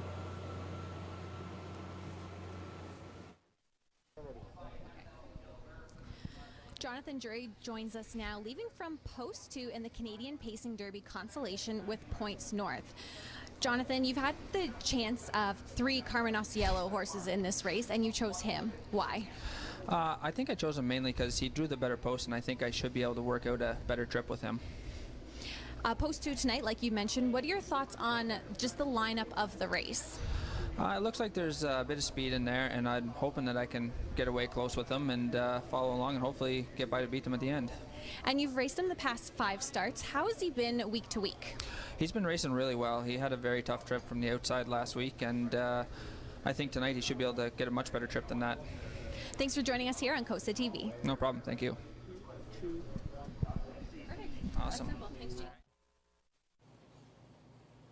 All right, thanks to Jonathan Drury. Greg, a man of few words, but he likes to do his talking out on the racetrack. And, you know, he's a guy that, you know, he's teamed up with Carmen Asiello. They've been a formidable combination. That's certainly helped him get established here on this circuit. But he's really worked himself into one of the top sort of reliable night in and night out drivers on the circuit. And that was displayed in the Pepsi North America Cup, finishing 3rd with Moneyman Hill, I believe, at 99-1. Beautiful drive then. And the fact that I like that JD got to pick which horse he wants to drive here from Asiello. He decided to take Points North. Right now it's 7-1. That, you know, I always like to go by what the driver's intentions are. So, you know what? Maybe a nice price, and I like JD's comments about the tough trip a week ago. All right, look at Joanne Colville, the outrider, with the Devil's Own, just trying to keep that one nice and calm and composed prior to this race. Trevor Henry teams up with Tony Montini. Real flashy effort in the Woodbine debut on the 22nd in 148. A big step up the class ladder here last week. Didn't race all that badly, though, only beaten 2 lengths. No, absolutely. There are some price horses in here. Even the Devil's Own, Better Be Going, East End from the far outside. Western Joe right now at 3-2. You know, generally races at a higher level, despite finishing a couple of back-to-back efforts. This horse generally races at a higher level than what he's been showing. We'll see what transpires here tonight. Okay, as we get set for the start, who's your pick? I went to the one-horse covered bridge at 5-2, but you know, this race to me is wide open. I'm not fully sold on Western Joe at 3-2. I'm going to try the Devil's Own, 3-1. That's I wouldn't want to see him go any lower, put it that way, but I thought he might drift up a little bit on the odds board here tonight after finishing 6th a week ago. I think he'll have to be put into play in order to be a factor. Let us know who you think if you're tuning in tonight. As always, we want to hear from you. Make sure to leave us some comments on our social media platforms tonight. Don't forget to use our hashtag all month long, September to remember _COSATV. Starting gate rolling for race 7, our 3rd race on the broadcast tonight. It is the Canadian Pacing Derby Consolation for a purse of $65,000. Standing by once again, Chad Rosema with the call. Tonight will be his debut at Woodbine Mohawk Park. Back-to-back runner-up finishes for him. Racing in Pennsylvania. 5-2 on rail starter covered bridge for that dynamic duo of Gingras and Burke. This guy already 3 for 5 this year. Racing for the first time since July the 4th. And at 3-1, the 7 is the Devil's Own. Recent new recruit from Montini was a 148 winner, 2 back. That a season's record here in Canada. Field for the 7th Consolation Canadian Pacing Derby. Here they come. There they go. They're off in pacing.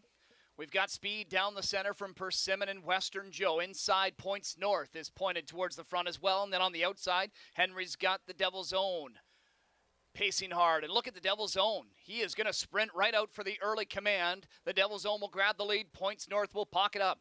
Jameson crossing over there in third with Persimmon. Parked out in fourth, but now getting down to the cones. McNair with Western Joe, and behind him fifth is the pole sitter Covered Bridge. On the outside is Fixed Idea from sixth. He's now going to settle back along the pylons. Then it's back to East End, a parked out Highland Beach Lover, and the trailer better be going 26-4 the opening quarter. The Devil's Own was on the lead, but Points North is now taken over. It's Points North on top, and out in McNair with Western Joe. And here's the 3-5 favorite with a quick brush in the backstretch. And Western Joe looks to claim the lead as they head to the midway point. It's Western Joe driving on after the front, 55-2 to the half. Now in second is Points North. Early leader, the Devil's Own, tracking from third. Persimmons inside fourth. Fixed Ideas in a rut. First over from fifth, not advancing. Locked up is Covered Bridge in a tough spot. Second over, but on flow that's just not going anywhere for him is East End. Then it is Highland Beach Lover's been parked throughout and better be going. Out from the pocket is Points North after that favorite Western Joe as they go to three quarters. They reach that in 1:23, 27-3 in that panel.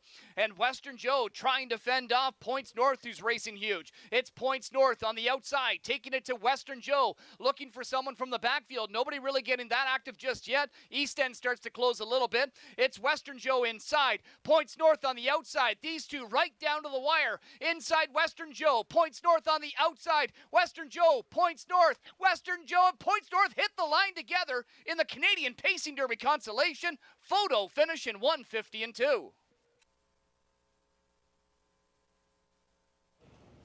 Just enough. Western Joe, he looked like the class of the field on paper, and he had to dig deep into his reserves to hold on for the victory there in 1:50-2. Jonathan Drury, good news is for him, he did pick the right horse of the two he had the choice in, Greg, and it looked like he was going to go by at many different points. Yeah, I'll tell you what, aggressive drive there from GD. Got to give him a lot of credit. You know, he knows the horse very well. Western Joe, I think it was just the backlash that kicked in. Generally, Western Joe races at a much higher level. You see that 1:47-3 speed badge. And, you know, the backlash showed up here this evening.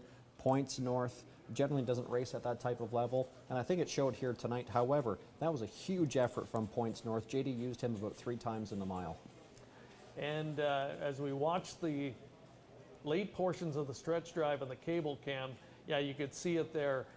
Western Joe just digging and just kept his nose in front ever so slightly, and you know, he wanted to fight to hold on for the victory and needed every bit of it to do so. So a big win for driver Doug McNair. So the three gentlemen in our poll question at the top of the broadcast have all clicked for a winner each. Yeah, absolutely. Good to see that you know, Doug gets to go in the winner's circle there with Western Joe, and you know, that was a live drive. I know that he had Jim Pansy. Things just didn't work out earlier in the night. A bit of a tough spot to begin from post 9, and there's a closer look at that cable cam. That is the best shot in harness racing right there. It's just, as a fan, what else could you ask for? Yeah, and what a battle, boy. Neither horse wanting to give an inch there, and they go toe-to-toe the length of this stretch here at Mohawk Park, and this is a long home stretch relative to North America. And well, wow. Was it that close? And we were wrong. We might have a dead heat. Wow. No, Points North. Well, here. Wow. Hey. Judging live TV. We both assumed based on the shot there, and we were incorrect. So there you go. Obviously, it was just off the line slightly, because it looked from that vantage point the entire way that Western Joe, I thought it held him off by a nose. I thought so too, and then with the cable cam, it looked that way, and then I seen when we went to the regular shot, it looked even closer, but I still thought that Western Joe got there. But I'll tell you what, you know, the photo finish is never wrong. So Points North gets the job done over the back class veteran Western Joe. And I wish we could go back about 5 minutes and correct ourselves. Well, hey, Jonathan definitely picked right. He definitely picked the right horse. That's incredible. All right, so a little bit of high drama here tonight at Mohawk Park. So, hey, we've learned a lesson, a valuable lesson here in our later races tonight. We won't jump to any conclusions if it's close in watching that shot. There's the Happy Connections capturing the consolation in this year's Canadian Pacing Derby. So, yeah, it's been a big 7 or 8 days for Jonathan Drury. You talked about it earlier, Greg. Really capitalized and made the most of his opportunity this year in the Pepsi NA Cup. Yeah, absolutely. With Moneyman Hill, I thought it was a beautiful drive, a ground-saving trip for Carmen Auciello, and they reunite once again in the winner's circle here tonight. I love the fact that the way that JD drove this horse. He said to Jamie McDonald earlier in the night, he wanted him forwardly placed. He wanted to drive him aggressively. When the draw came out, he could have chose a different one of Auciello's. He opted for this one. And, you know, we talked about when drivers pick horses versus different horses, obviously I think that's a major angle to go with. And, you know, JD provided the right result. 1:50-2 the win time for Points North. That is his 6th win of the season.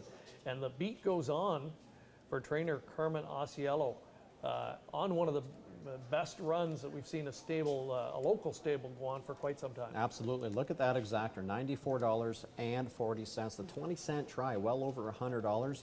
And the 20-cent super, $836.20, Greg. And that's all because Points North gets the job done, paying $25.60.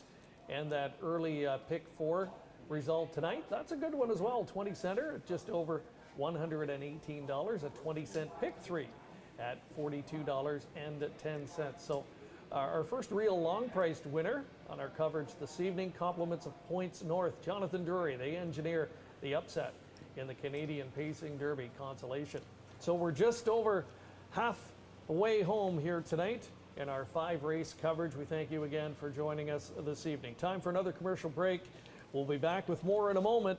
Up next, it's the Simcoe Stakes.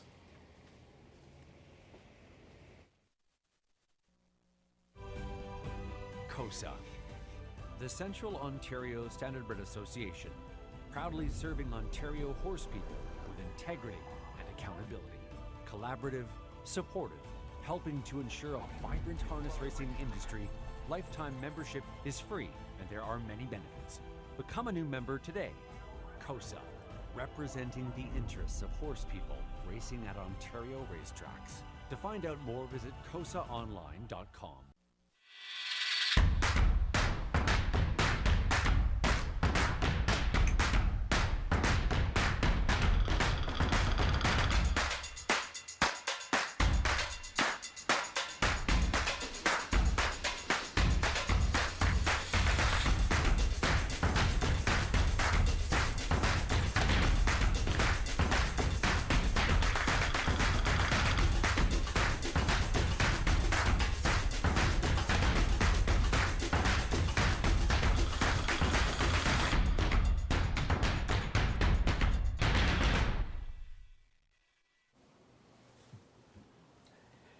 Welcome back. There's a look at the flags in the infield here at Woodbine Mohawk Park. Not much of a breeze tonight. It's really a nice night weather-wise. Greg, I guess if we could, you know, make one complaint this evening, it's maybe temperature. Hey, we've been enjoying a very nice summer, so it's a little depressing to feel the temperatures drop, but it's a nice fall night here. Let's call it that, early fall. Yeah, I think the horses enjoy it more than we do in terms of the cooler temperatures. I think, you know, when it gets to be 30 degrees, it's hard on them. When it's minus 20 degrees, it's hard on them as well. I think as for a racehorse, this is about as good as it gets. Exactly. Simcoe Stakes coming up next in race 8, and then the main event later will be the Canadian Pacing Derby. And what an outstanding field assembled this year. Again, with the new wrinkle this year, taking the top lifetime earnings of the horses eligible to comprise the field of 10. You get a combined $13 million in earnings among the 10 starters. That works out to an average of $1.3 million per starter. You've got a Little Brown Jug champion in the field and Filibuster Hanover, multiple Breeders' Crown champions in the field as well. So really, I think, wide open. I think it's a good betting race, a lot of quality, and some youngsters or horses that are starting to emerge in the older division.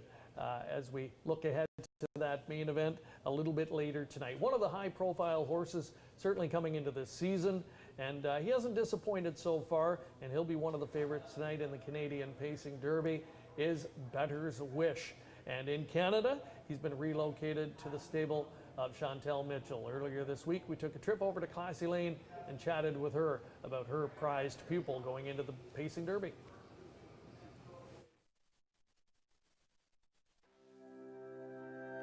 It's down to Bettor's Wish. Final move, Backstreet Shadow on the outside. Bettor's Wish.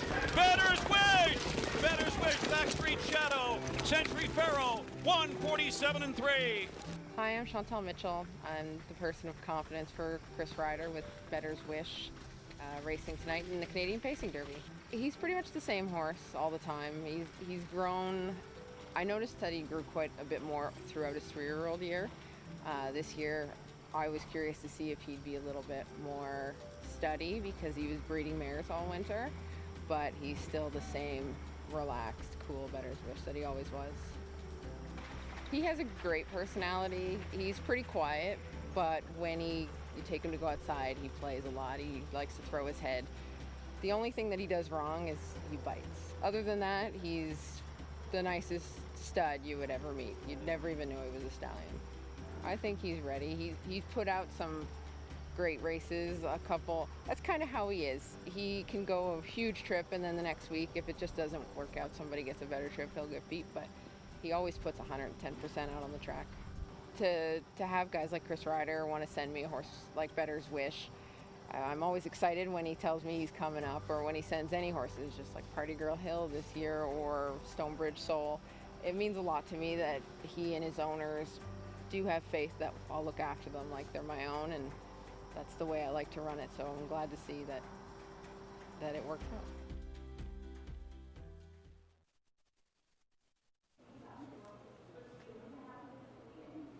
Thank you to Chantel Mitchell for taking some time earlier this week to chat with our team, and great to see the horse in his preparation and getting ready, and hearing from her. And you know, she's another one of the bright, I think, young lights in the training ranks in Ontario.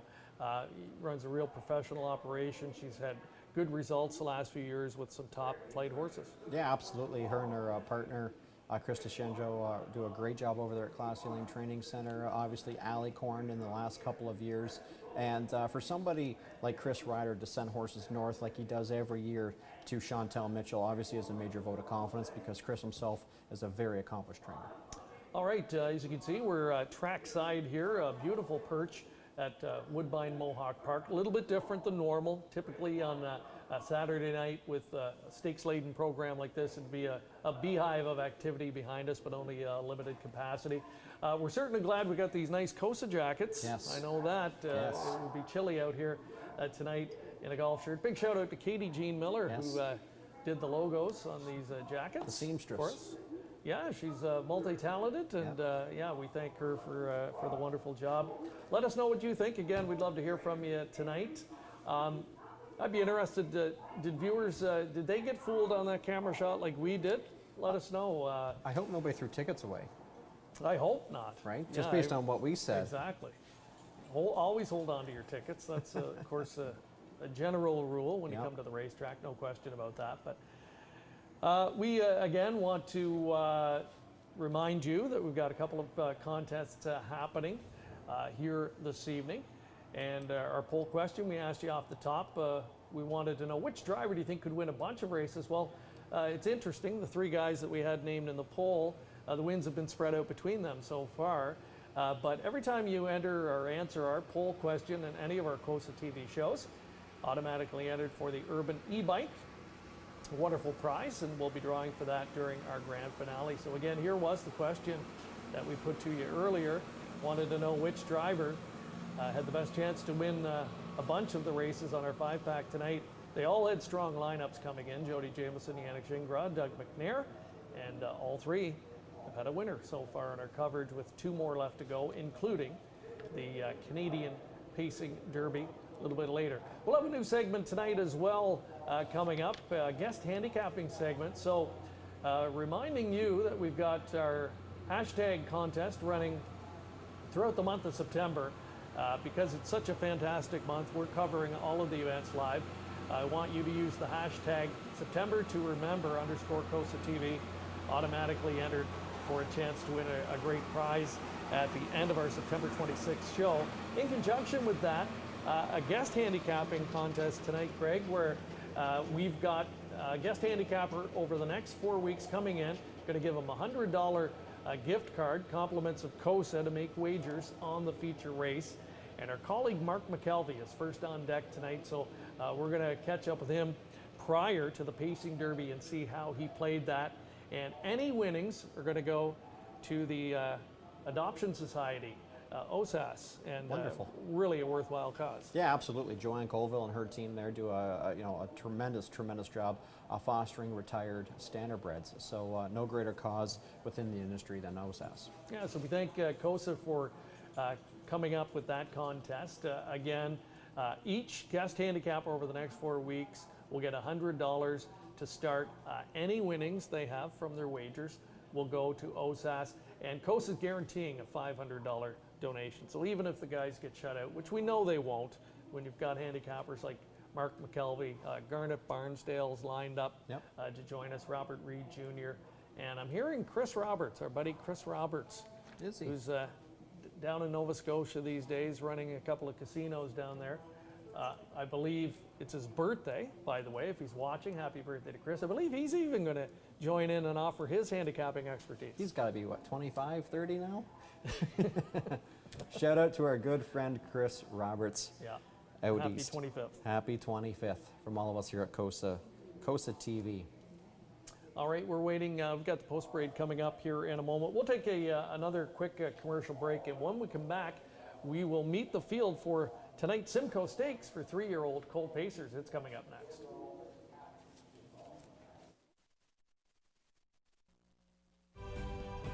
COSA, the Central Ontario Standardbred Association, proudly serving Ontario horse people with integrity and accountability.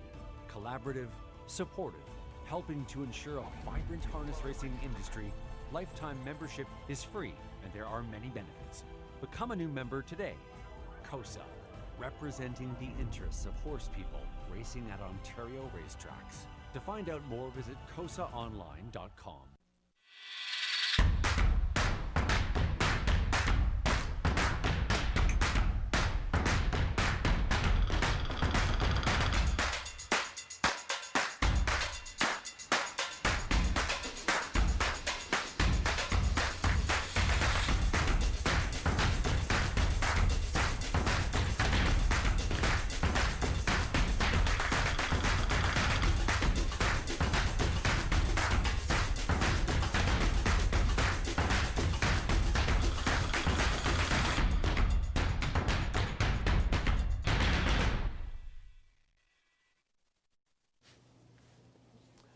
Time to meet the field for tonight's 8th race. It's the 4th race as part of our coverage this evening on COSA-TV. Simcoe Stakes for 3-year-old Colt Pacers, $114,000 up for grabs here, and 1 to 5 on the board is Beaumont Hanover for trainer Jack Darling, who also owns, and Jody Jamieson driving. Looking to bounce back, he was 6th in the NA Cup elimination, only beaten a length and a half. And then to find out from trainer Darling that the horse scoped a little bit sick afterwards, and the fact that he was facing eventual winner Tall Dark Stranger, that was a very impressive effort. See if he can bounce back tonight. He's the talk of the tote board. Springbridge Jim, a son of Big Jim, will start from post position number 2, a 4-time winner from 15 starts this season. There's number 3, and that's Captain Nemo. Yannick Shingraw looking for another winner on the card. Teams up with this son of Captain Treacherous for trainer Tony Alagna. Anetto has a 3-year-old speed badge, a 151.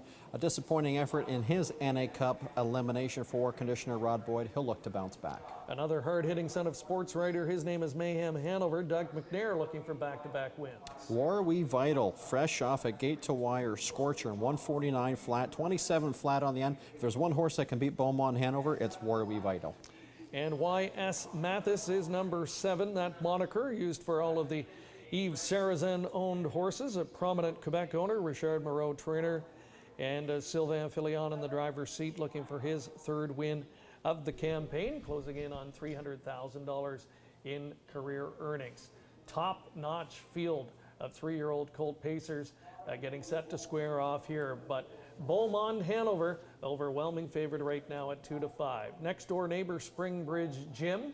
There's a look at his driver, James McDonald, recently back in action after a tough injury a few weeks ago. Earlier tonight, Jamie caught up with him to talk about his prospects.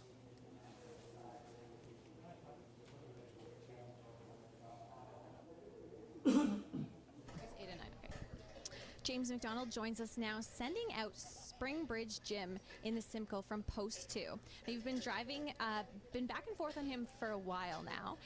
How is he? How is he to sit behind, and what are some things you like about him out on the track? Oh, he's just a beautiful little horse. He gets home real well. Andrew's done a great job with him.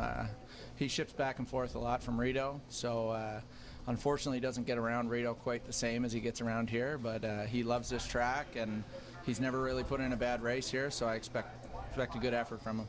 Speaking of loving this track, last time you steered him around here, he came home in 26 seconds. Do you rely on that speed as a driver? Yeah, big time. It's always good to know you have that in your back pocket. You know, if you can get him in a good spot, you know he's going to give you good effort. So I'm hoping I can work out some kind of nice trip, and hopefully he'll do the rest. And looking at him now, it's his second start tonight on Lasix. Do you think that'll make a difference for him? And do you notice that as a driver? Do you notice a difference when they go onto Lasix?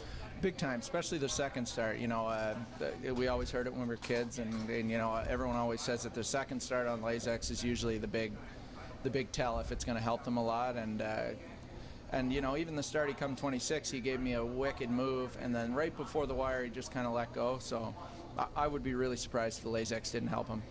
And now, on a more personal note, you've been back driving for a few weeks now after your injury here in your fall. How are you doing? How is it to drive? And are you looking forward to big things tonight?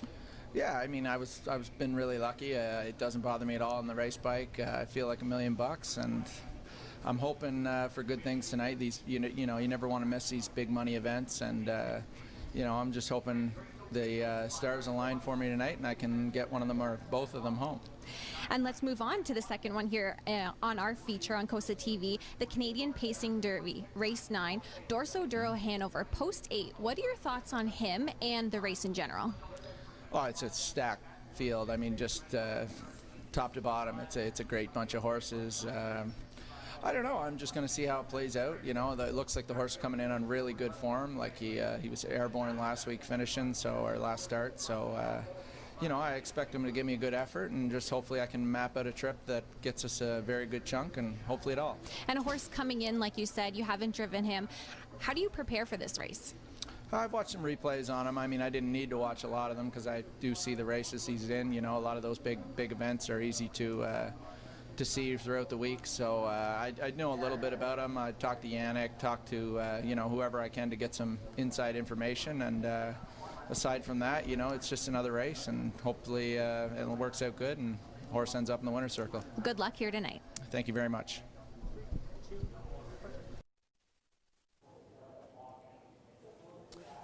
All right, so James McDonald, Greg, you know what? He's got a similar profile to last year's Canadian Pacing Derby, where he upended with Courtly Choice, and you know, wasn't maybe expected to on paper, but pulled through. Yeah, don't count him out, right? Courtly Choice was airborne there in the Canadian Pacing Derby last year. Dorso Duro Hanover, he's going to need a trip from the outside as well. But you know, looking ahead here right now to race number 8, Greg, Beaumont Hanover at 1-2. If there's one horse that can beat him, it's Warby Vital. You know, look at that effort, 49 flat, 27 flat on the end. Obviously doesn't have the resume that Beaumont Hanover has, but both these horses like to be up close. And, you know, based on that last effort, if Beaumont Hanover isn't 100%, because he was a little bit sick there last start, maybe Warby Vital can upset. All right, now you're not just trying to butter up our colleague Jamie, I hope. No. Her dad, of course, Rob Fellows. That's right. Conditions Warby Vital, so we know who she'll be likely cheering for. One of the great questions I have is the horse was a $32,000 yearling purchase. He was a son of Captain Treacherous. He's a half-brother to Warby Ubutte and a half-brother to Warby Needy. I'd love to know why the horse was only $32,000. That's a great question. Maybe we'll get Jamie on that task. We'll likely see him racing again in coming editions of COSA-TV, so maybe we can find that out. But yeah, I think you're right. It is surprising and not surprising to see him do what he did in his most recent start, and that was a 1:49 career best clocking.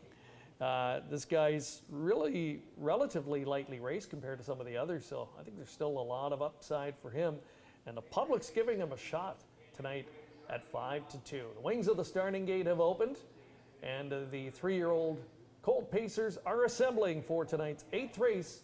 It is the Simcoe Stakes.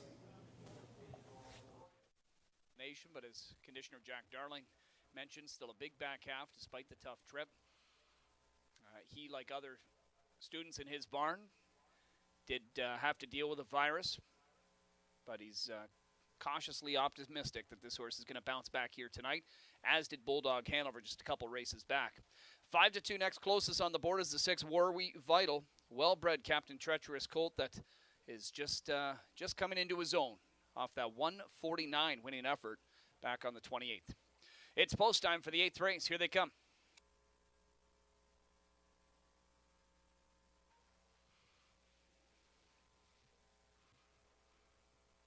There they go. They're often pacing Henry at Warwe Vital right on the gate. He's going to sprint out, go after a good beginning. Onato, though, is also out to a quick start as Christopher's got him right over onto the cones. Warwe Vital, though, will reach for track and grab the lead. It's Warwe Vital on top. Onato was the pocket sitter. Jamison doesn't want to settle at all early. He's going to drive on with Bowman Hanover. Bowman Hanover going after leader Warwe Vital into that opening turn. Away fourth, Captain Nemo, the 5th one back, Springbridge Jim. It's 2 more to Mayhem Hanover and make it 2 more to the trailer, YS Matisse. 27 seconds to the opening quarter, and Bowman Hanover's made his way to the front. Opens up a length and a half as he leads them into the backstretch. Warwe Vital tracks from the deuce. In third, that's Onato. 2 more lengths to Captain Nemo, the 4th one. Getting closer in 5th is Springbridge Jim. Same for Mayhem Hanover, followed by the trailer, YS Matisse. Midway point up next here for Bowman Hanover. Heavy 3-5 favorite is calling the shots. He's on a lead of a length over Warwe Vital as they swing by the half in 54-4, 27-4 in that split. Bowman Hanover on top. Warwe Vital second, Onato third. In 4th, Captain Nemo having a look to the outside here for Gingrai. Here he comes first over. Springbridge Jim looks to catch the cover. On the inside, trying to pick up a position is YS Matisse, the new trailer, Mayhem Hanover, but Bowman Hanover still looking strong heading to the last turn. It's Bowman Hanover by a length and a half. 3/4 is up in 1, 22 and 3, another 27-4 split there, and it's Bowman Hanover turning for home on a lead of a length and a half. Warwe Vital, though, is going to try and go by him as he rallies from the pocket. Here's Warwe Vital going after Bowman Hanover, and Warwe Vital just goes right on by.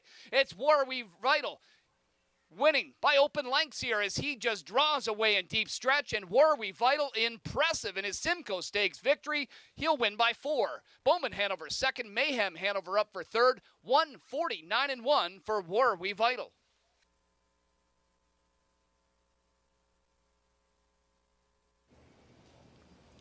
Trevor Henry works out a perfect pocket trip for the rapidly improving Warwe Vital, the son of Captain Treacherous, now with back-to-back 150 winning efforts here at Woodbine Mohawk Park. And tonight hauls down the highly regarded Bowman Hanover and does it relatively easily tonight, Greg. So I'm going to guess that Bowman Hanover still maybe not quite 100%, but hey, let's not take anything away from this guy. Yeah, absolutely. The body language of Bowman Hanover just turning for home, you could tell just not quite what the horse was maybe a month ago compared till now, maybe still battling some sickness, but don't take anything away from Warwe Vital. Last week was 49 flat, tonight's 49-1, and the way that he did it, you know, he doesn't have the prettiest of gaits.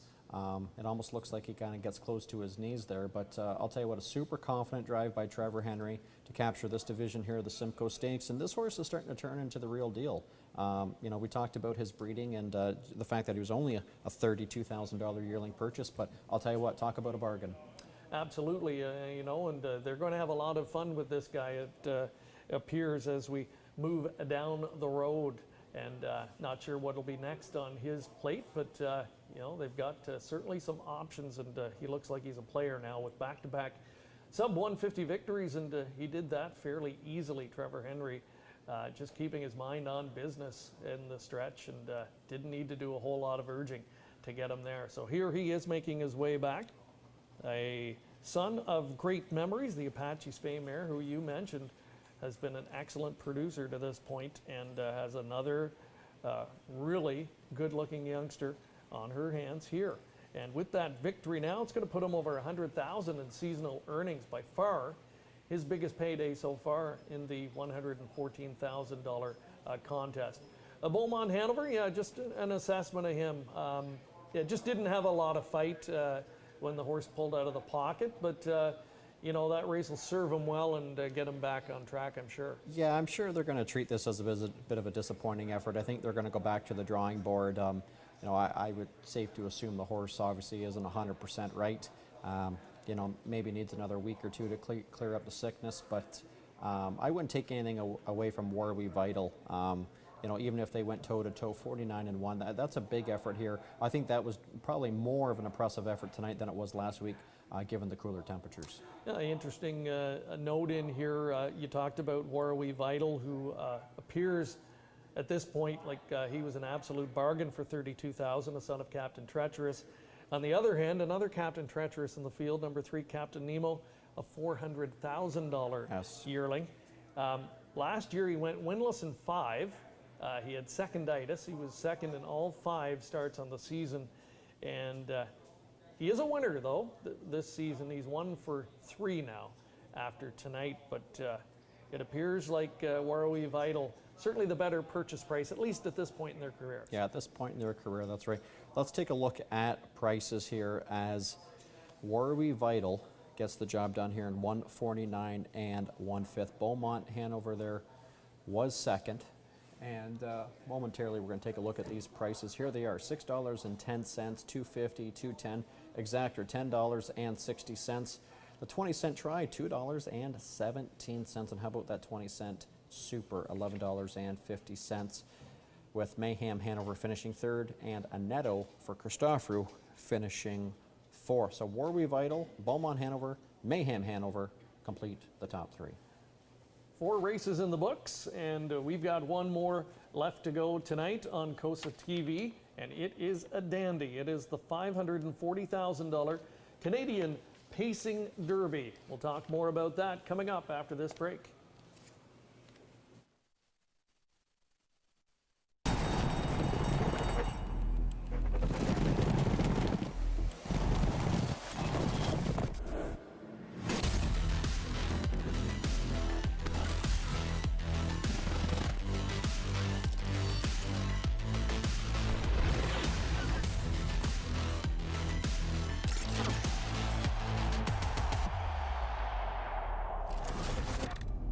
Dark Horse. Download the app today.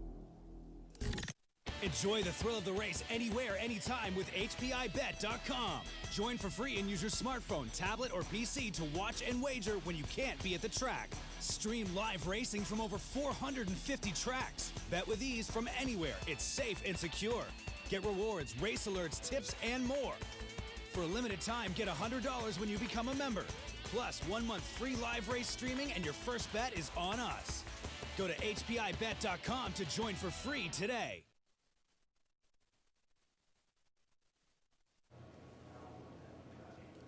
And thank you to the Central Ontario Standardbred Association, COSA, for making this coverage possible.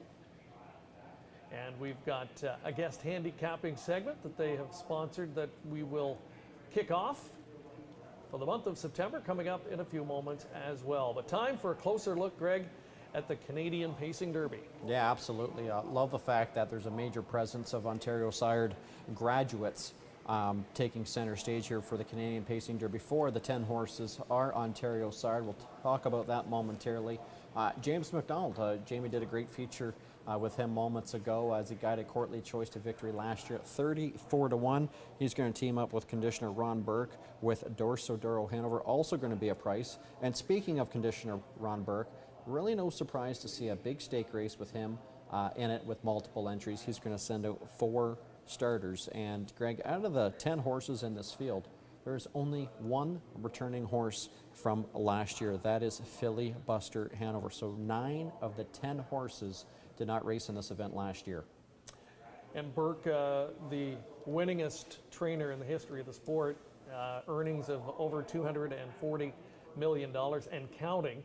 He already has the Maple Leaf Trot under his belt tonight and would love to pull off the rare double of that and the Canadian Pacing Derby. You mentioned Ontario sired performers and their prominence in the field tonight, and among them is Sintra, who won this event back in 2017. And this season he's moved into the barn of Anthony Beaton. Earlier this week, we were able to catch up with him at Classy Lane to find out more.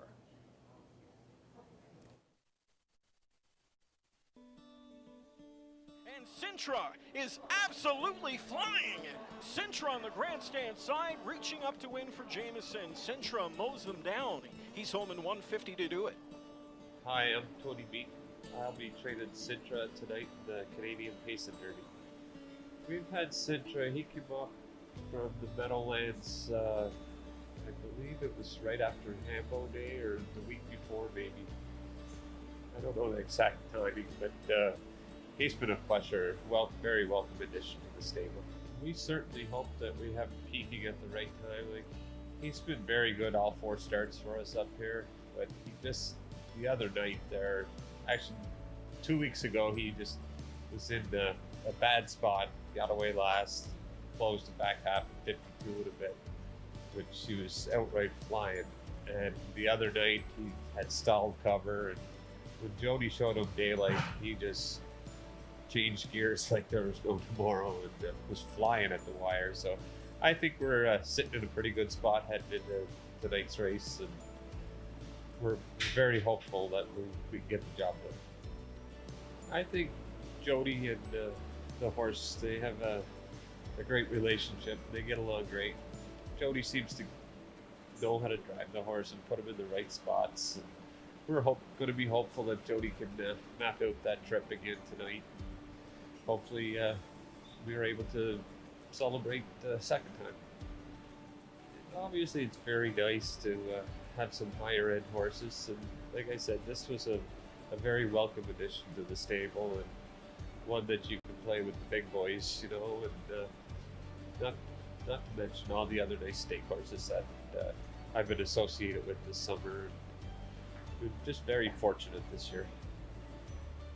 To win this race as a trainer, it'd be awesome.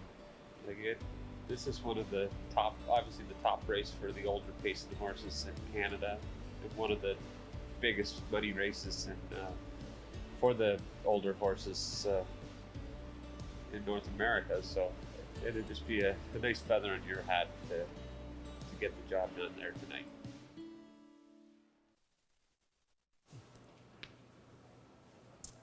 So nice to hear from Anthony there on Sintra, and it looks like he's peaking and getting ready at the right time. So he's known when he's been at the top of his game for that lethal closing kick. It was on full display last week. Yeah, absolutely. And you know, we talked about Anthony Beaton having a bit of a breakout season. Everybody knows, you know, he was a second trainer for Casey Coleman for a number of years, and it's great to see Anthony have the type of year that he's doing, because he's doing it with a horse like Sintra, but he's also doing it with a lot of young horses as well. So he's one of several that look like they have a chance in what is a wide open Canadian Pacing Derby final this year. 7 millionaires in the field. And speaking of handicapping, we have asked some guest handicappers to help us through the month of September. So in each of our shows, we've got a special guest coming in. COSA is giving them a $100 cash card to make wagers on our feature race, and any proceeds, any winnings, are going to go to the Ontario Standardbred Adoption Society. And first up is our colleague Mark McKelvey, and earlier tonight we followed him to see how he was going to play the Canadian Pacing Derby. Mark?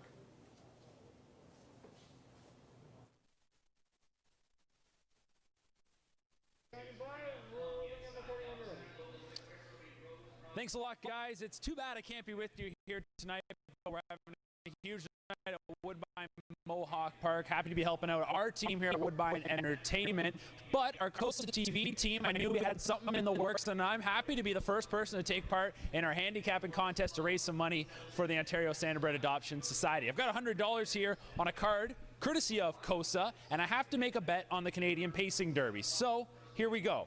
let's go up to the machine, and I've already come up with what I'm going to bet. This is a race that I thought was very wide open, and with it being so wide open, it was tough to come up with exactly how I wanted to spend the $100. But one thing that stood out to me is better in all of his races. He never finished outside of the top 2. So doing that, I want to get us on the board. I want to get us some money right off the hop.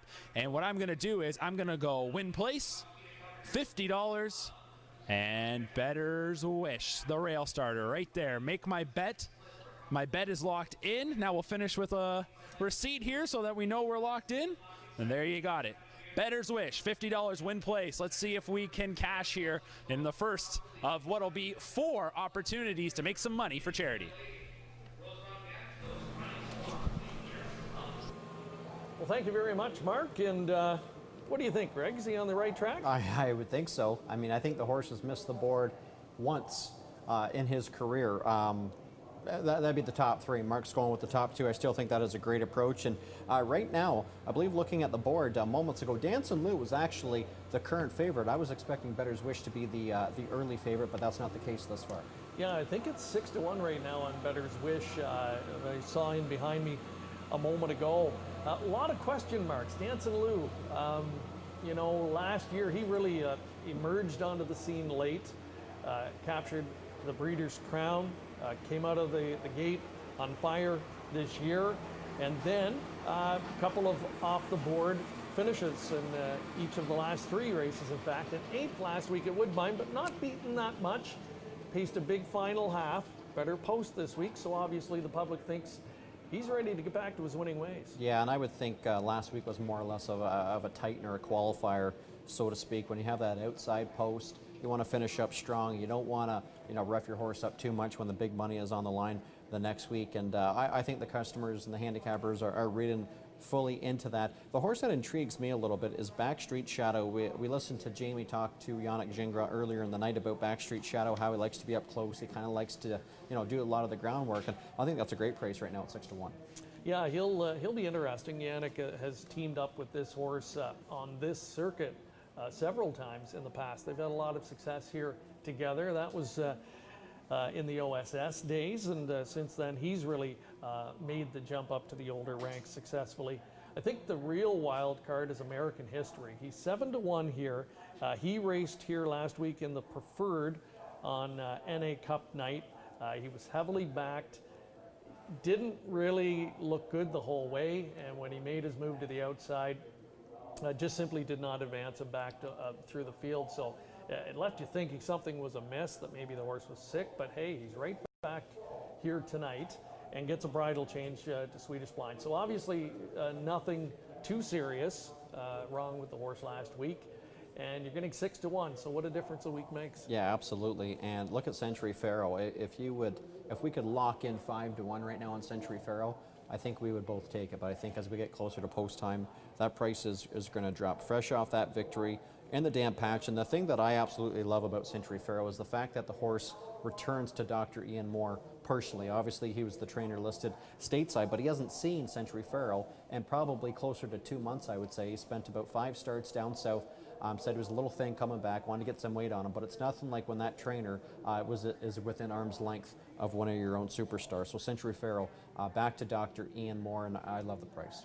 All right, we've got Post Parade coming up in a few moments.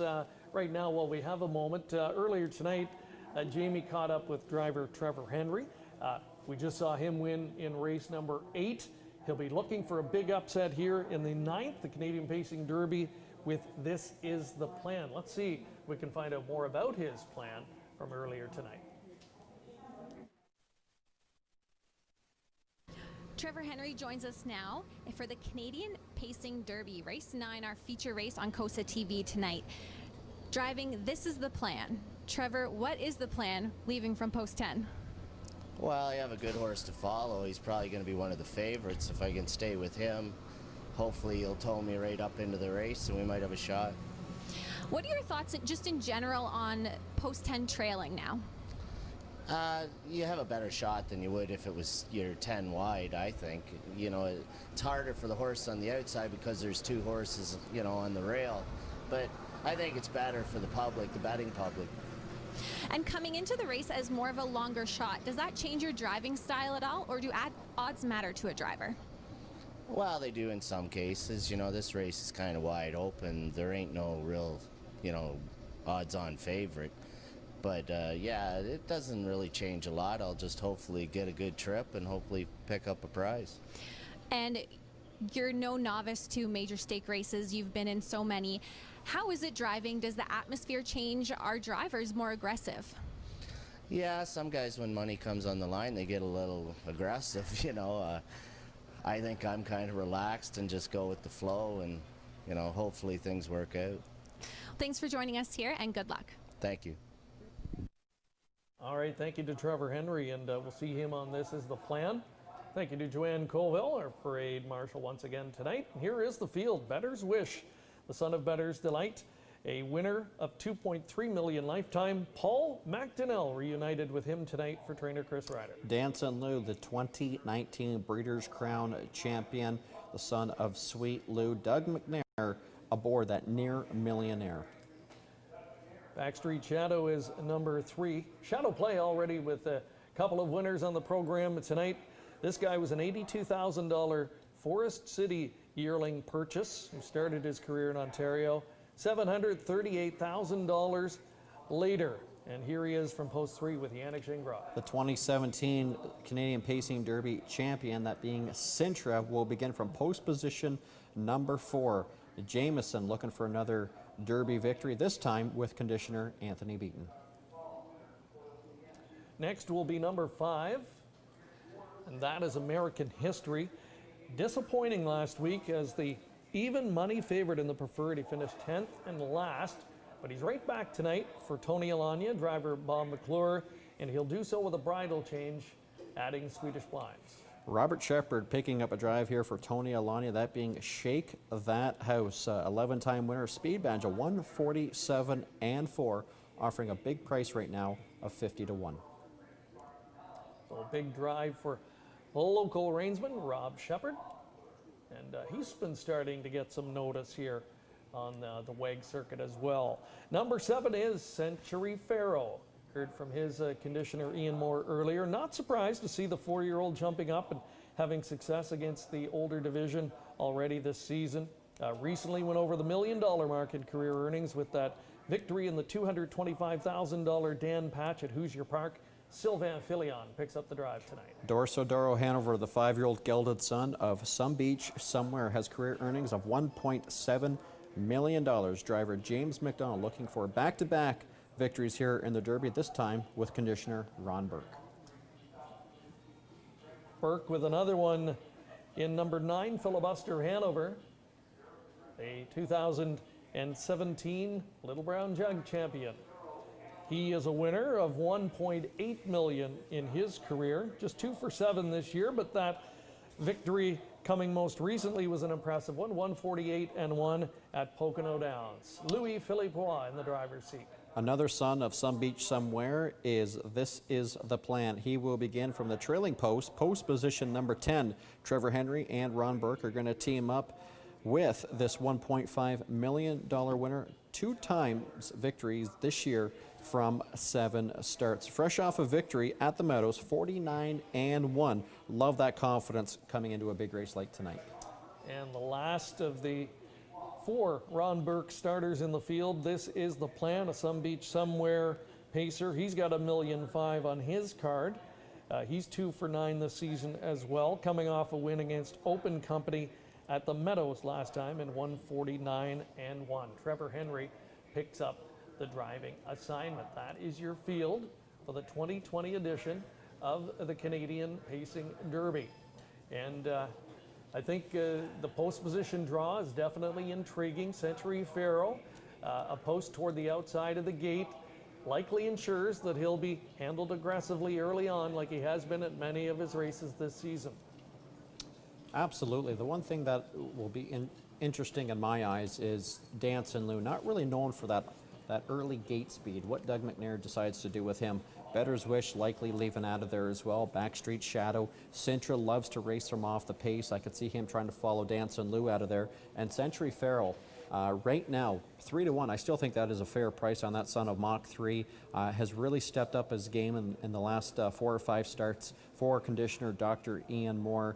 a 149 flat. He's been timed in 47 and 3, 47 and 4. Reunited with Sylvain Filion. He was his primary driver last year in the Sire Stakes program. And interesting that I like, you know, we talked about drivers. Jonathan Drury driving East End for conditioner Carmen Osceola, Points North for Carmen Osceola back in race number 7. Yannick decides to drive Backstreet Shadow, right now getting 6-1 for conditioner Ronnie Burke. Yeah, this is a big race. This is a huge race.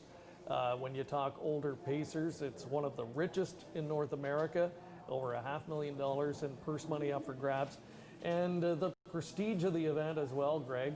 You know, the who's who of the sport have won this race over the years. Back in 1972, Albatross was a winner. The great Rambling Willie, Cam Fella, Arts Place, Staying Together, just to name a few.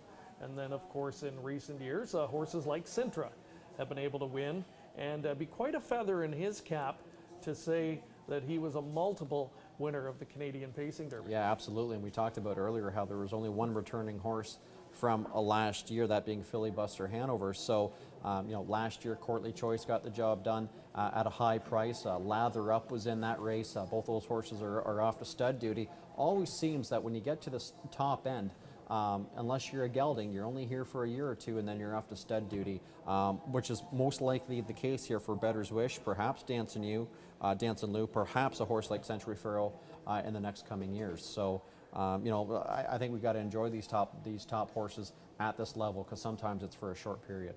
Well, there is Century Pharaoh. He looks full of himself tonight. The body language suggests that he has come to play once again. There's a look at Dorsadoro Hanover. I think James McDonald picks up a live drive. I think there is a chance at the big upset tonight. He'll need some things to go his way, though. There's no question about that. But I've always liked this horse, a horse that's often raced in the shadows of others, but finally broke through in his 3-year-old year when he won the Breeders' Crown that year at Pocono. And boy, did he deserve that. And, you know, he's taken a little bit of time to get his legs under him this season. He struggled to find the winner's circle, but his last couple have been really encouraging. Yeah, absolutely. And I love to play horses that are fresh off a victory, because horses know when they win. And Ronnie Burke, of his 4 horses, 3 of them are fresh off victories. The only one that was not was Dorsadoro Hanover, but he was just as impressive as a victory as you could say in the Dan Patch, coming home in 25 and 4. So despite some outside post positions for Dorsadoro Hanover and Filibuster Hanover, I think all the Burke horses are legit coming into this race, and I think that this race is about as wide open as it gets. Trevor Henry pointed out to it earlier. There's no standout in this field. There's no killer. There's no horse in here that's going to be 1-9. All right, last chance for our viewers tuning in tonight. Let us know who you think is going to win. Leave us a comment. Don't forget to also use the hashtag September to Remember _COSATV. Greg, going to put you on the spot. Who's your pick? I went with Century Pharaoh. I just love the fact that he's back on Canadian soil. He's back in with Dr. Ian Moore. That's within arm's reach. I think that horse is going to be just as good, if not better, here tonight than he was at the Dan Patch, where he did win. So I'm going to go with him on top. I went with Bettor's Wish second. I know he's going to be forwardly placed, but at the same time, it all depends on value. But at the same time, I will still take 5-2 on Century Pharaoh. Really wide open edition of the Canadian Pacing Derby, one of our favorite events of the year here at Woodbine Mohawk Park. Get yourself strapped in and enjoy it. Chad Rosema standing by with the call.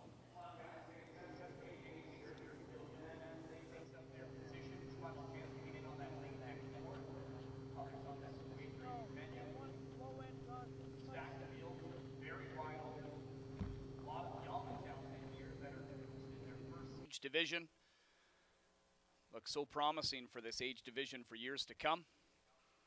5-2, slight favor right now is 7 Century Pharaoh, returning home here for Doc Moore and Sylvain Filion off of that Dan Patch victory.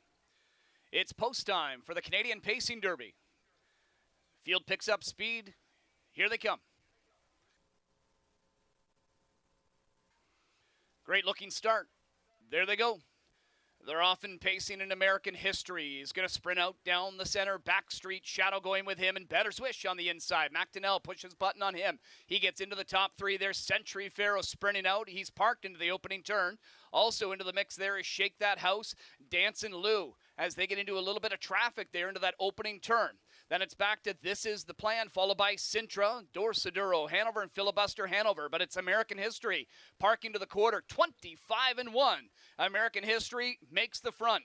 Here's McDonnell out and rolling with Better's Wish. Better's Wish gets his cue to go after that leader, American history, as they go by 3/8. Watching the action is Backstreet, Shadow, and Gingras from third. Tightening up fourth now is Century Pharaoh as Better's Wish takes over the lead. Dancin' Lou is in fifth. Sneaking up the inside, Henry's picking up a bunch of positions here with This Is the Plan as the outer flow starts with Backstreet Shadow as they go by the half in 52-4. And it's Better's Wish on the outside, Backstreet Shadow. Pocket sitter American history. Look at the trip set up by Filion with Century Pharaoh second over fourth. Inside fifth, This Is the Plan. Third over, Dancin' Lou's in contention. Sintra looks pumped up on a helmet as well. He's fourth over. Then on the inside, that Shake That House back to Dorsaduro Hanover and Filibuster Hanover. 3/4 is next for these heavyweights. Better's Wish with a slight advantage. 121-1 to 3/4. And it's Better's Wish turning for home. They're all coming after him. American history locked in the pocket. Backstreet Shadow starts to tire. Century Pharaoh takes over the lead.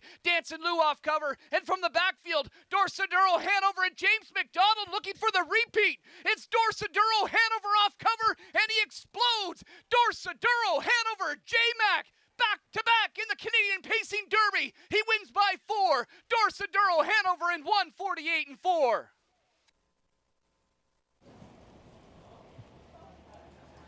Well, the script is almost identical to a year ago when James McDonald engineered the big upset in dramatic off-the-pace fashion. It was Courtly Choice back in 2019, and this time Dorsaduro Hanover.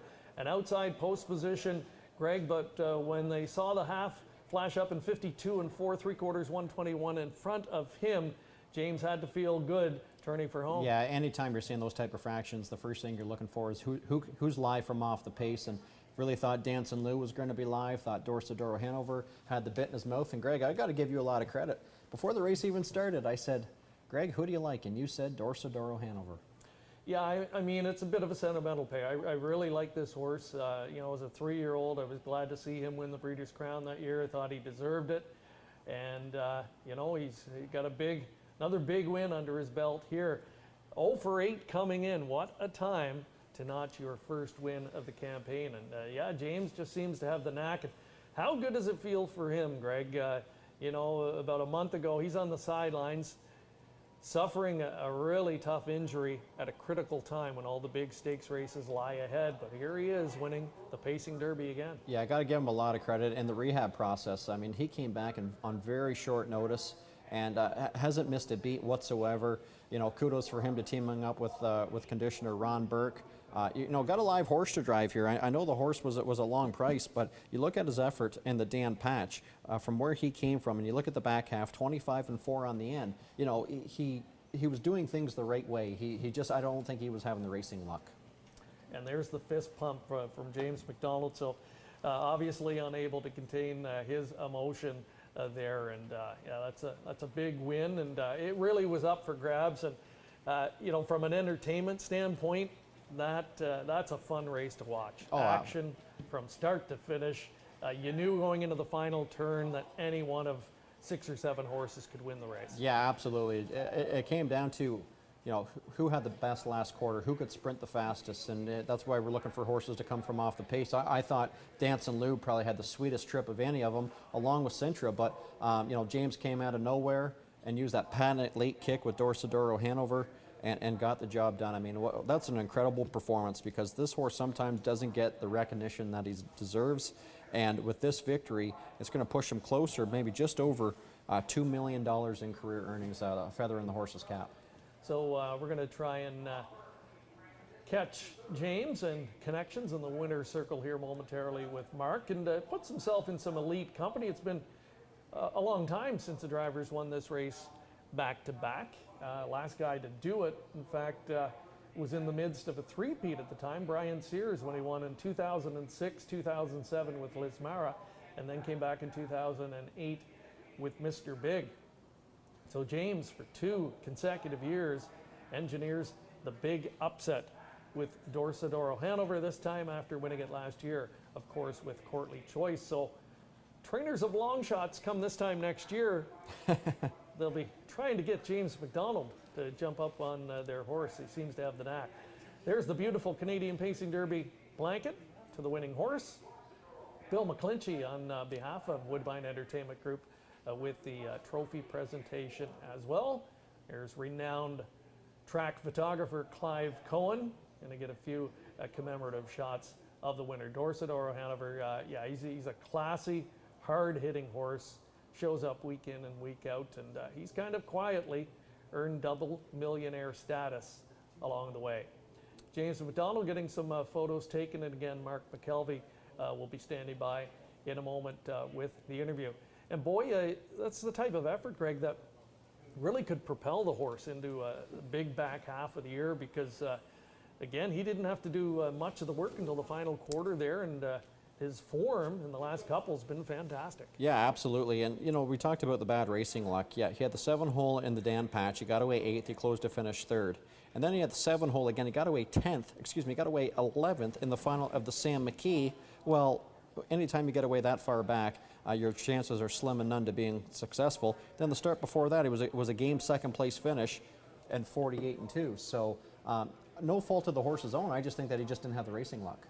All right, I think Mark's standing by with the winning driver.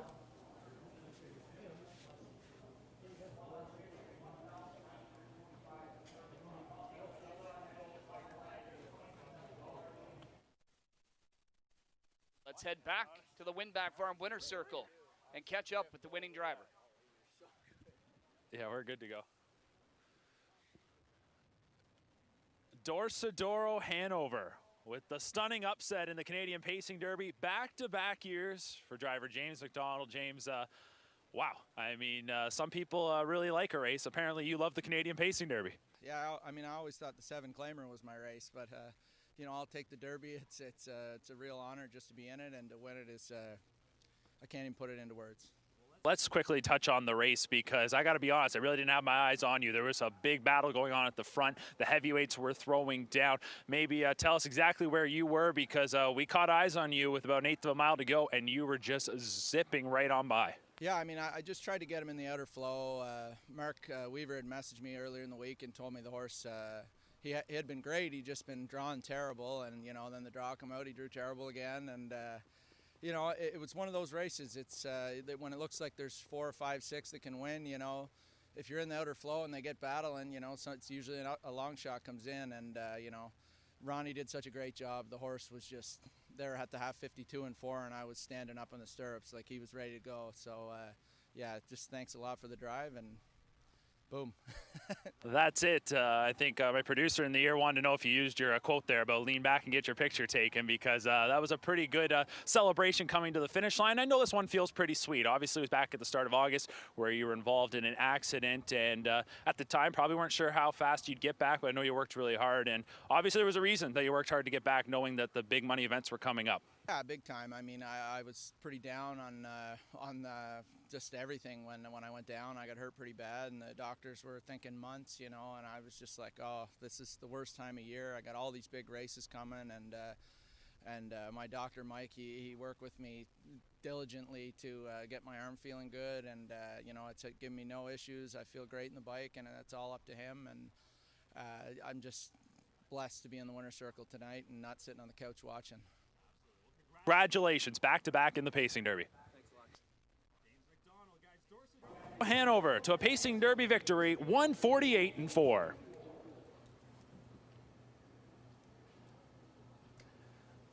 It'll be a long time wiping the smile off of James's face after that.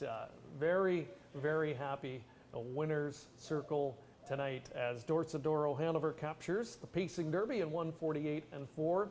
And for those who backed Dorsadoro Hanover at the mutual windows, there will be big smiles all around as well. $88, the win ticket return. A 20-cent super, Greg, at almost $1,900. Simply incredible. And we've talked about the idea that James McDonald could go back-to-back with a couple price horses. It's easier to say it than do it. He did it. That's a bomb, an absolute bomb. So unfortunately, our colleague Mark McKelvey did not play Dorsadoro Hanover, so no big money in the opening leg of our September contest with our guest handicappers. But hey, we've got some big guns waiting in the wings the next couple of weeks, so hopefully they'll have a little bit of better luck in that regard. Big weekend here in the province of Ontario for racing, of course, tonight, and still some big races left to come here. Looking ahead to tomorrow, down the highway in Leamington, they've got the Prospect Series they'll be welcoming into town as part of their afternoon program. Clinton wraps up their season with a bang, their annual Charity Drivers Challenge. And then tomorrow night, racing, of course, at Flamborough Downs and Rideau Carleton to cap off a very busy weekend here in Ontario. We've got a busy month of September coming up here on COSA-TV. Want to remind you some of our upcoming shows.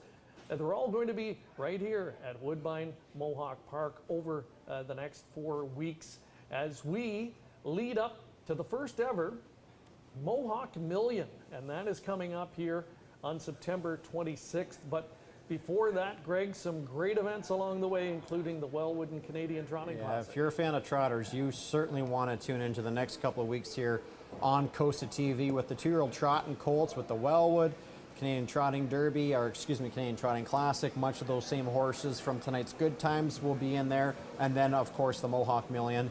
And one of my favorite races of the year, the 2-year-olds for the Metro Pace. And of course, we'll be excited to welcome racing back to London and our home track, the Raceway at Western Fair, October 9th. We'll be down there with COSA-TV for OSS Gold action that night.